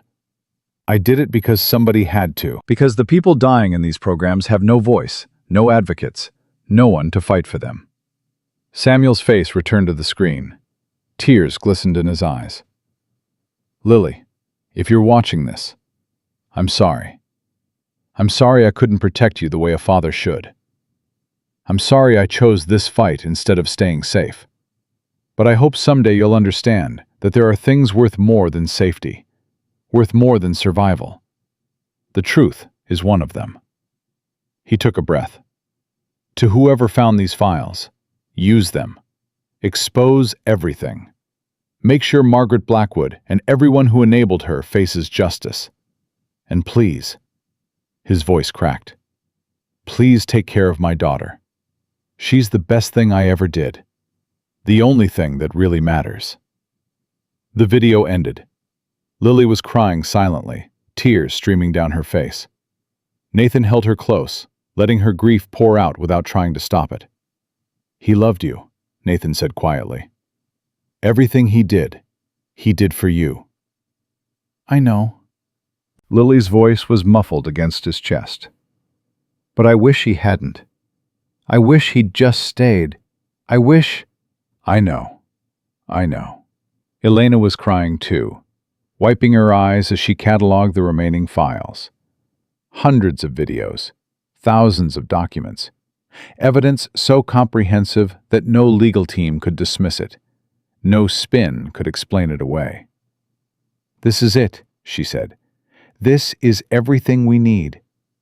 Send it to Bear. Send it to every federal agency with jurisdiction. Send it to every major news outlet on the planet. Nathan's voice was hard. We're ending this. Today. The files went out within the hour. Encrypted, distributed, backed up to servers that Meridian couldn't reach. By noon, the story was everywhere. By evening, Margaret Blackwood's lawyers had withdrawn their motion for release, replaced by panic and damage control that came far too late. Federal agents raided Meridian facilities across the country. Executives were arrested. Computers were seized. The empire that had operated in shadows for 15 years was being dragged into the light. Nathan watched the coverage with grim satisfaction. It's really over, Elena said. They can't cover this up. There's too much. It's everywhere. The company is over. The trial will determine whether the people responsible actually face consequences. Nathan looked at Lily, who was sitting with Hope, the puppy's head in her lap. That part takes longer. But they will face consequences? Yes, Samuel made sure of that. His evidence is too comprehensive to ignore. Nathan allowed himself a slight smile. His legacy is going to be the destruction of everything Meridian built.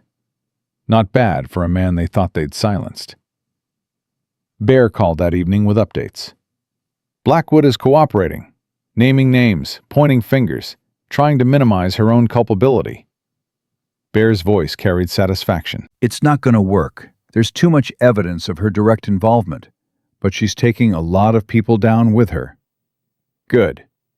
The official body count from Project Phoenix is now over 400. Families are being notified.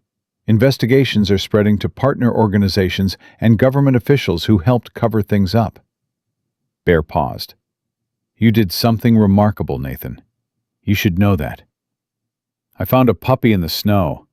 Everything else followed from that. That's exactly what I mean. Most people would have driven past. You didn't. And because you didn't, hundreds of families will get answers about what happened to their loved ones. Because you didn't, an 8-year-old girl has a future. Nathan looked at Lily, who had fallen asleep with Hope curled against her chest, Shadow lying guard at their feet.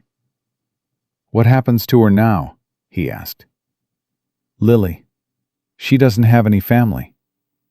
The state will place her in foster care. No. Nathan's voice was sharp.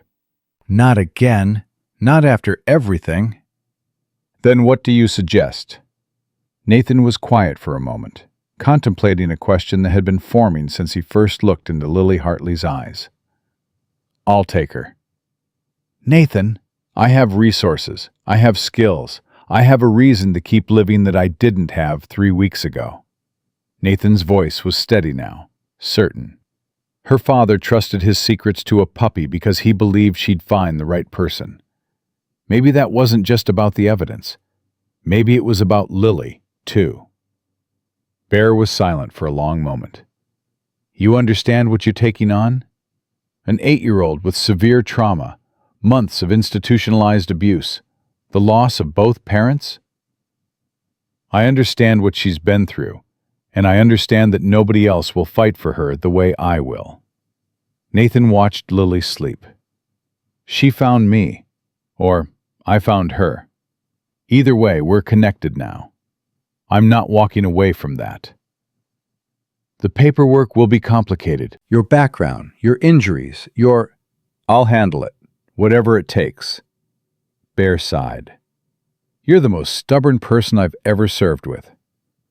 That's what kept me alive. It's also what's going to make you a hell of a father. Bear's voice softened. I'll start the process. Emergency foster placement while the permanent arrangements are made. It won't be quick, but it'll happen. Thank you, Bear, for everything. Thank me by giving that girl the life she deserves. That's all I ask. Nathan ended the call and moved to where Lily slept. He knelt down carefully, not wanting to wake her, just wanting to watch. Hope's eyes opened, meeting his.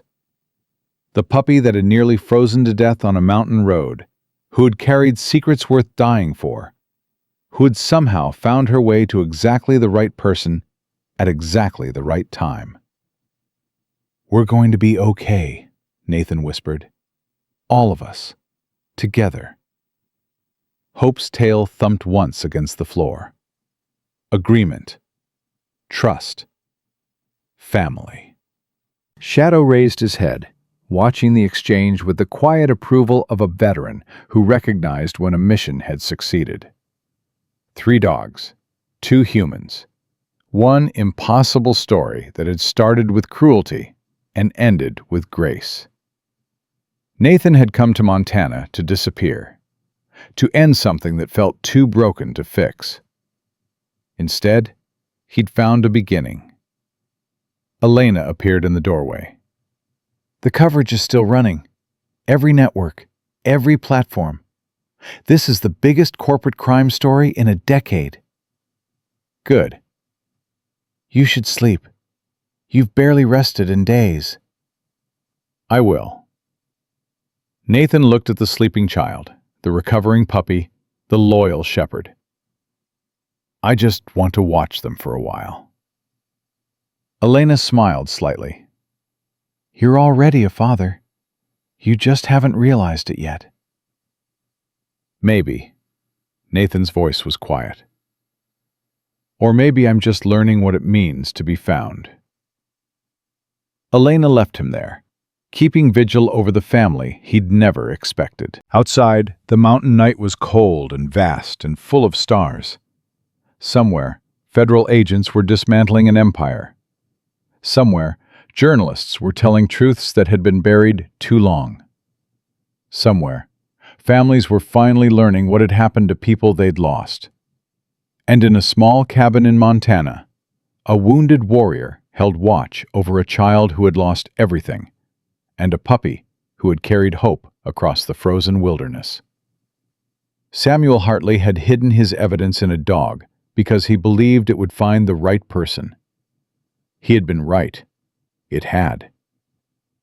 The trial of Margaret Blackwood lasted 11 weeks. Nathan attended every session, sitting in the gallery with Lily beside him, Hope resting at their feet in her service dog vest. Shadow stayed home now, his age finally catching up, his movements slower, his need for rest greater than his desire to serve. But Hope had grown into her role, The puppy, who had nearly frozen to death on a mountain road, was now a fully trained emotional support animal, certified to accompany Lily through the trauma of watching her father's murderer face justice. The prosecution built its case systematically. Samuel Hartley's videos played on screens while jurors wept. Survivors testified about experiments that had destroyed their minds and bodies. Medical experts explained the horror of Project Phoenix in clinical terms that somehow made it worse. Margaret Blackwood sat motionless through it all, her silver hair perfect, her expression controlled, betraying nothing. Until Elena Vasquez took the stand. "Dr. Vasquez." The prosecutor's voice was calm but pointed. "You worked directly for Margaret Blackwood for 3 years. Can you describe her role in Project Phoenix?" "She designed it." Elena's voice carried across the courtroom. "Every protocol, every test, every decision about which populations to target, nothing happened without her approval." And the deaths? The 417 confirmed fatalities? She called them optimization events. Said they helped identify which compounds were effective and which subjects were too weak to matter. Elena's hands trembled, but her voice stayed steady. "I watched her review mortality reports the same way other executives review sales figures. Numbers on a spreadsheet. Nothing more." Did she ever express regret? Concern? Any acknowledgement that these were human beings dying? "Once." Elena paused. "I asked her directly how she could do this, how she could sleep at night knowing what was happening. She looked at me like I was a child who didn't understand the world. She said, 'Some people exist to serve progress.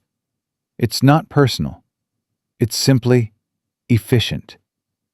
The jury recoiled. Several members looked at Blackwood with open horror. For the first time, the mask slipped. Something flickered in Blackwood's eyes. Not remorse, but calculation. The realization that her empire of justifications was crumbling. The defense tried everything. Character witnesses who praised Blackwood's philanthropy. Expert testimony questioning the validity of the evidence. Legal motions challenging procedure and jurisdiction. None of it worked. The videos were too damning. The survivors were too credible. The paper trail was too comprehensive. On the final day of testimony, the prosecution called their last witness. "The people call Lily Hartley." Nathan felt Lily's hand tighten in his. They had prepared for this. Weeks of work with therapists and victim advocates, making sure she was ready to face the woman who had ordered her father's death. "You don't have to do this," Nathan whispered. "The case is strong without you." "I want to." Lily's voice was small but certain. "Daddy died so people would know the truth. I need to help tell it." She walked to the witness stand, Hope padding beside her. The judge had approved the accommodation, recognizing that this child had earned whatever support she needed. "Lily," the prosecutor spoke gently, "can you tell the jury about your father?" "He was a scientist. He worked at Meridian because he wanted to help people get better. He believed in medicine, believed it could save lives." Lily's voice cracked slightly. "Then he found out what they were really doing." "What did he tell you about that?" "Not much. He said they were bad people doing bad things, and he had to stop them. He said it might be dangerous. He said—" Lily took a breath. "He said if anything happened to him, Hope would take care of me." "Hope? Your dog?" "She was a puppy then. Daddy gave her to me for my birthday. He said she was special. He said she'd always protect me."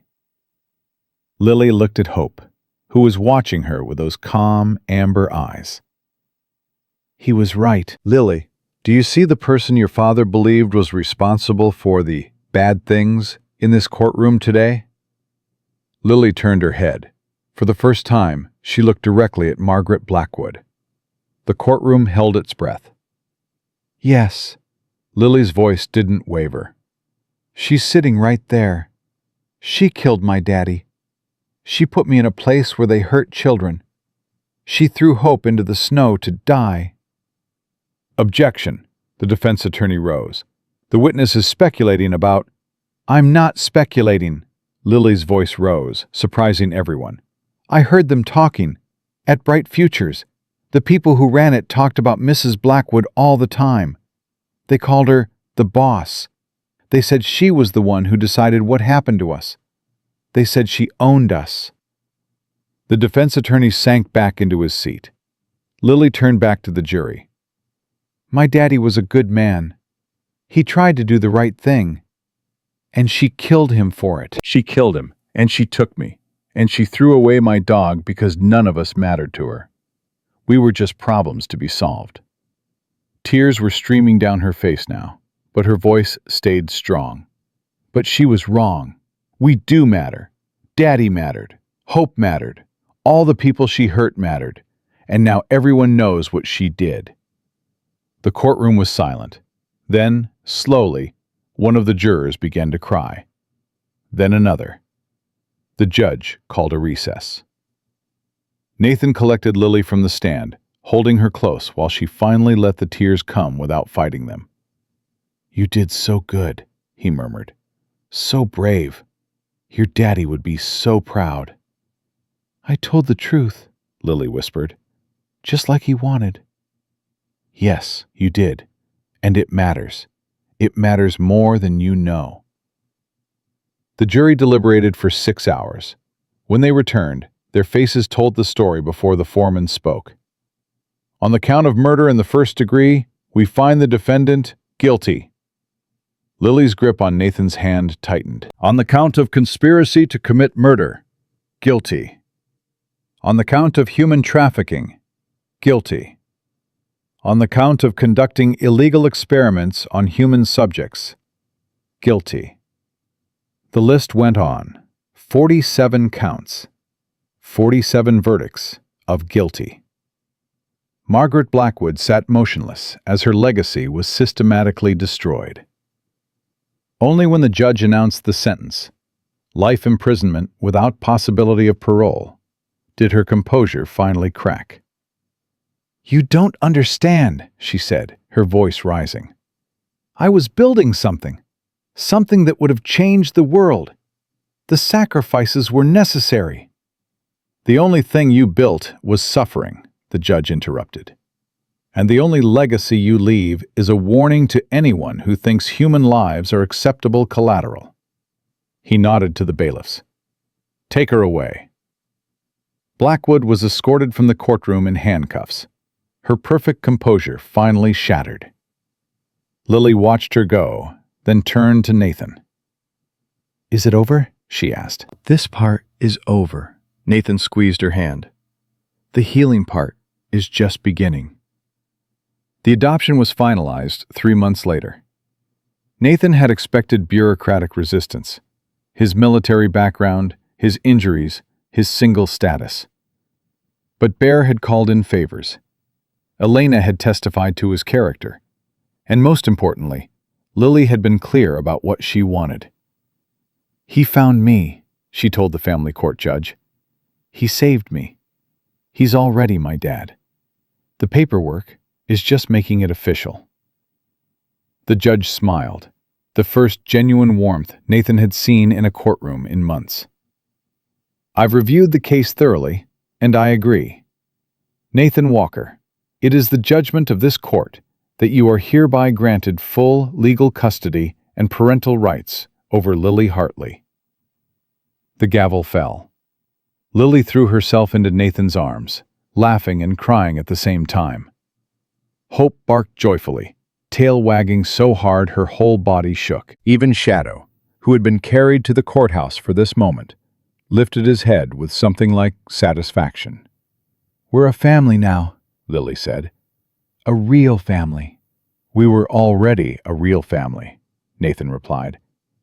Now we just have the papers to prove it. Elena watched from the gallery, tears streaming down her face.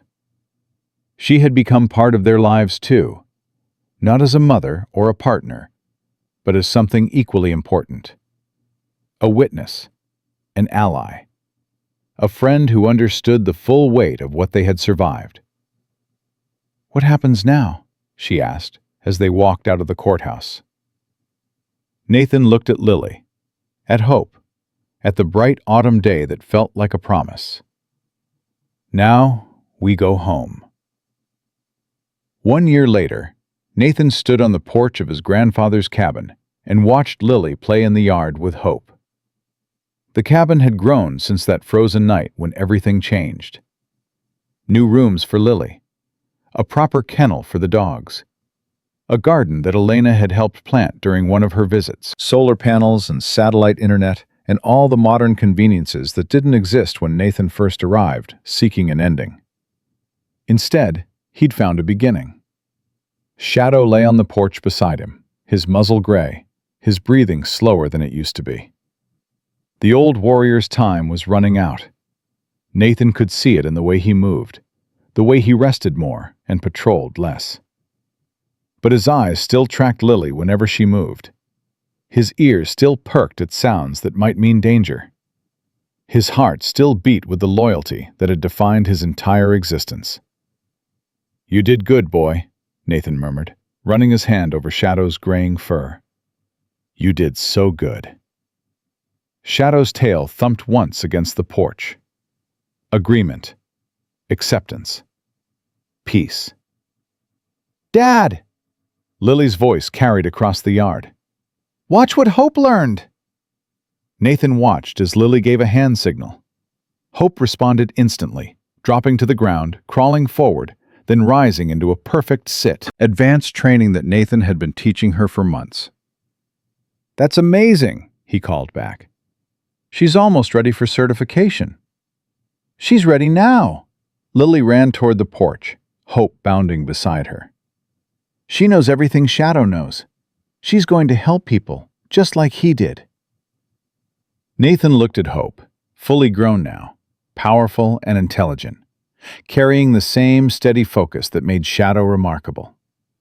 The puppy who had nearly died on a frozen road had become something extraordinary. "Your father would be proud," Nathan said quietly. Lily's smile faltered slightly. It always did when Samuel was mentioned, but she recovered quickly. "I think he knows," she said. "I think he's watching." "I think so too." A car appeared on the access road, dust trailing behind it. Elena's rental. She visited every few weeks now, always bringing updates on the continuing investigations, always staying long enough to remind them that they weren't alone in this fight. "Aunt Elena!" Lily sprinted toward the arriving car, Hope racing to keep up. Nathan watched the reunion, the hugs, the laughter, the easy affection that had grown between them. Elena had become family too, part of the unlikely collection of broken people who had found each other through tragedy and emerged stronger together. "She looks good," Elena said, joining Nathan on the porch while Lily showed off Hope's new tricks. "Happy, healthy, like a normal kid." "She's not normal. Neither am I." Nathan smiled slightly. "But we're okay with that." The foundation received another donation last week. $3 million from an anonymous source. Elena sat down beside him. "I have a feeling it came from someone who benefited from the Meridian exposure." "Probably." The total is now over $40 million, enough to fund victim services for years, to support families, to make sure something good comes from everything that happened. Nathan nodded. The Hartley Foundation, named for the man who had started it all, had become exactly what Samuel would have wanted. A legacy of healing instead of harm. "Bear called yesterday," Nathan said. "The last of the Meridian executives pleaded guilty. That's 17 convictions from the original investigation, plus another 34 from the expanded cases." "And Blackwood?" "Still in federal prison. Still claiming she was building a better world. Still convinced she was right." Nathan's jaw tightened. Some people can't be reached. They're too far gone into their own justifications. But she's paying for it. That's what matters. Is it? Nathan looked at Lily, who was laughing as Hope performed another trick. Sometimes I wonder if justice is enough. If punishment actually heals anything. It doesn't heal everything, but it matters. It tells victims that what happened to them was wrong. It tells the world that certain things have consequences.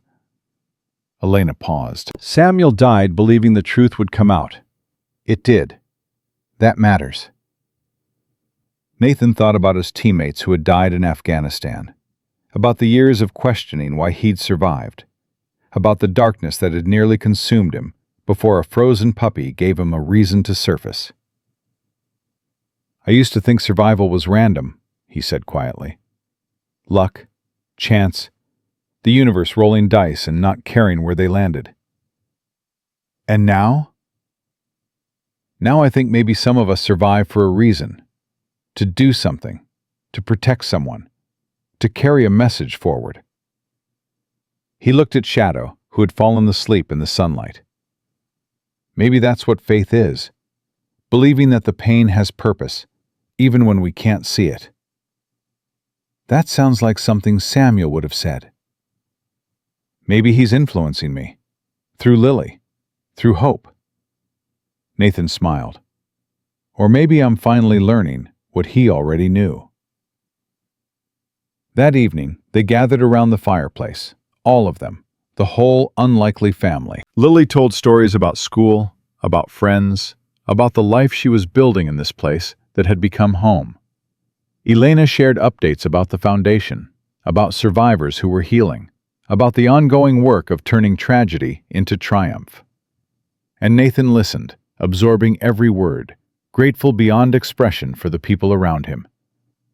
I have a question, Lily said eventually, her voice growing serious. What is it?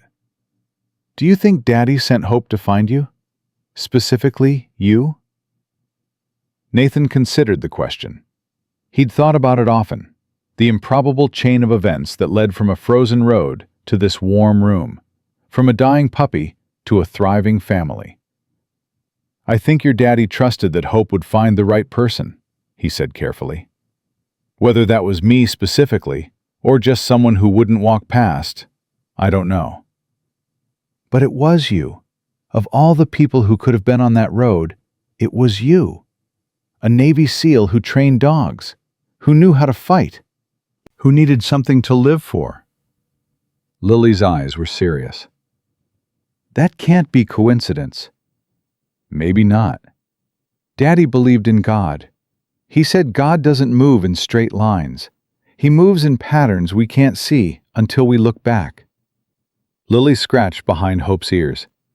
I think you and Shadow and Hope were always supposed to find each other. I think Daddy knew that somehow.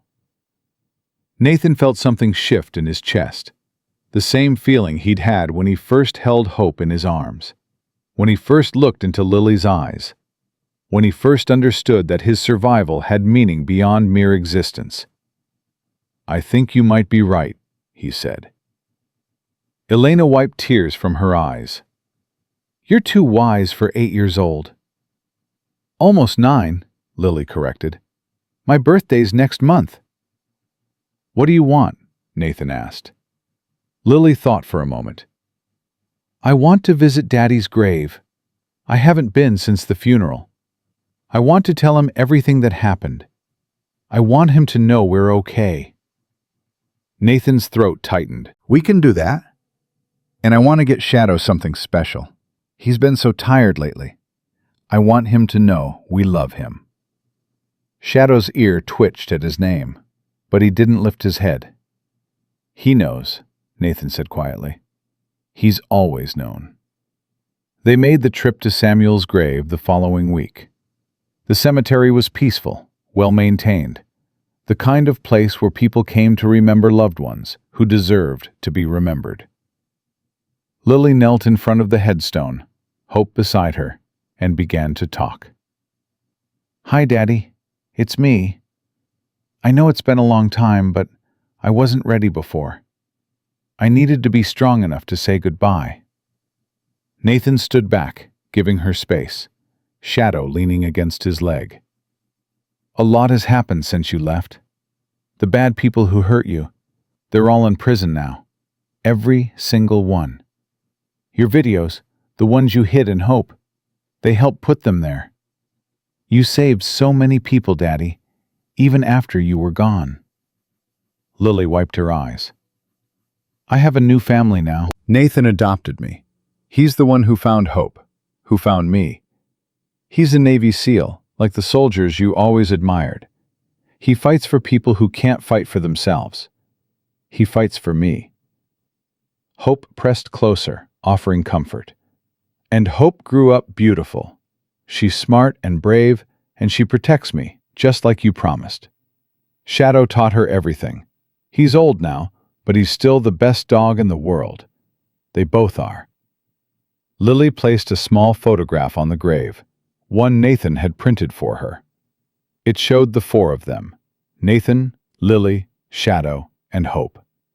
A family portrait that Samuel Hartley would never see in person. I'm okay, Daddy. I'm really okay. I miss you every day, but I'm not alone anymore. I'm not scared anymore. Her voice cracked. I just wanted you to know that your plan worked. You protected me. You protected everyone. And I'm going to spend the rest of my life making sure people remember what you did. She stood, wiping her eyes. I love you, Daddy. Forever and always. Nathan stepped forward and placed his hand on Lily's shoulder. He can hear you, he said quietly. I believe that. I know. Lily looked up at him. Can we go home now? Yes. Let's go home. 3 months later, Shadow passed away in his sleep. Nathan found him on the porch at dawn, still warm, his face peaceful in a way it had never quite been in life. The old warrior had finally stopped watching for threats, stopped guarding against dangers, stopped fighting the battles that had defined his existence. He was at rest. Lily cried for 3 days. Hope stayed beside her constantly, offering the same comfort that Shadow had once provided Nathan during his darkest hours. He was waiting, Elena said during the simple burial they held on the property. Waiting to make sure you were okay. Waiting to know that Hope could take over. Once he was certain, he let himself go. Nathan didn't cry. He'd learned long ago to file grief away in compartments that didn't interfere with function. But he felt the loss like a physical weight. Shadow had been more than a dog, more than a partner. He'd been the bridge between Nathan's old life and his new one, the constant that made transformation possible. He saved me, Nathan said quietly, standing beside the grave they dug in the meadow behind the cabin. Twice in Afghanistan, when he pulled me from that wreckage, and every day since, just by being there. He was remarkable, Elena agreed. He was love and 70 pounds of fur and loyalty. Nathan looked at Hope, who was watching the burial with solemn attention. And his legacy continues. Everything he taught her, she'll pass it on. To other dogs, to other people. The chain doesn't break. Lily placed a small stone on the grave, smooth, river-worn, the kind that Shadow had loved to chase when he was younger. Thank you, she whispered, for protecting us, for teaching Hope, for being the best boy. Hope lay down beside the grave and rested her head on her paws. She would stay there for hours, Nathan knew, keeping vigil over the friend who had taught her everything. That's what family did. They stayed. 1 year later, 2 years since the frozen road, Nathan stood on the porch watching Lily throw a ball for Hope. The girl who had been broken by loss and captivity had become strong, confident, joyful. She laughed easily now, made friends at school, talked about the future with hope instead of fear. Hope herself had grown into everything Shadow had been, and more. Certified as a therapy dog, she now accompanied Lily to school, to therapy sessions, to the occasional speaking engagement where Lily told her story to audiences who needed to hear it. The Hartley Foundation had become a national organization, funding victim services across the country, supporting families affected by corporate crime, ensuring that Samuel's sacrifice continued to save lives. Elena visited regularly, bringing updates, staying for weekends, becoming the aunt that Lily never had. Bear called occasionally, sharing news from the wider world, other investigations, other victories, other battles being won by people who refused to look away. And Nathan. Nathan had found what he'd been searching for since Afghanistan. Not peace exactly. The nightmares still came sometimes. The faces of his fallen teammates still visited in the dark hours. But alongside the grief, there was now something else. Purpose. Connection. The bone-deep satisfaction of knowing that his survival had meaning. "Dad!" Lily's voice carried across the yard. "Come play with us." Nathan descended the porch steps, his leg barely protesting anymore, and joined his daughter and her dog in the late afternoon sunlight. Hope bounded over, dropping the ball at his feet, tail wagging with infectious joy. "You want me to throw it?" Nathan asked. Hope's answer was a bark so enthusiastic it made Lily laugh. "She says yes," Lily translated. "She says you throw it farther than I do." Nathan picked up the ball and hurled it across the meadow. Hope launched after it, all muscle and determination. The puppy who had nearly died, becoming the dog who was fully alive. Lily slipped her hand into Nathan's as they watched. "Dad?" "Yeah?" "Thank you. For everything. For finding hope. For saving me. For being my family." Nathan squeezed her hand. "Thank you for letting me. For giving me something to live for." "We saved each other." "Yes," Nathan smiled. "I think that's how it works." Hope returned with the ball, dropping it at their feet, ready for another round. Lily bent down to scratch behind her ears. "Good girl, the best girl." Nathan looked at the scene before him. His daughter, his dog, the life they had built from the ashes of tragedy, and felt something he hadn't felt in years. Gratitude. Not for the suffering, never for that, but for what had grown from it, for the love that had emerged from pain, for the family that had formed around a frozen puppy and a broken soldier and an orphaned child. Samuel Hartley had hidden his evidence in a dog because he believed it would find the right person. He had been right. It had found Nathan Walker, and in finding him, it had saved them all. The miracle in this story isn't thunder from heaven or angels with wings. The miracle is quieter than that. It's a man who stopped on a frozen road when he didn't have to. It's a dog who shared warmth with a stranger in the snow. It's a little girl who carried her father's hope across impossible distances. It's every person who sees suffering and refuses to drive past. Sometimes God doesn't stop the storm. Sometimes He sends someone through it, someone wounded enough to recognize pain, brave enough to act on compassion, faithful enough to follow wherever mercy leads.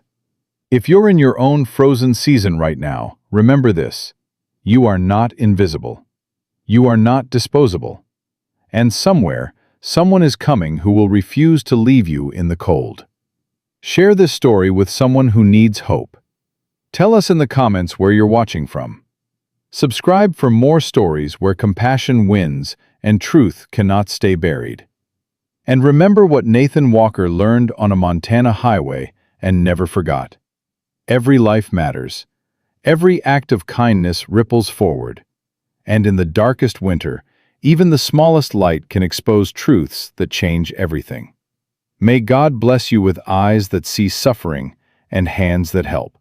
May He send companions for your journey, four-legged or two, who will walk beside you until the dawn. Because sometimes saving one life is enough to save the world. And sometimes the one being saved is you. Amen.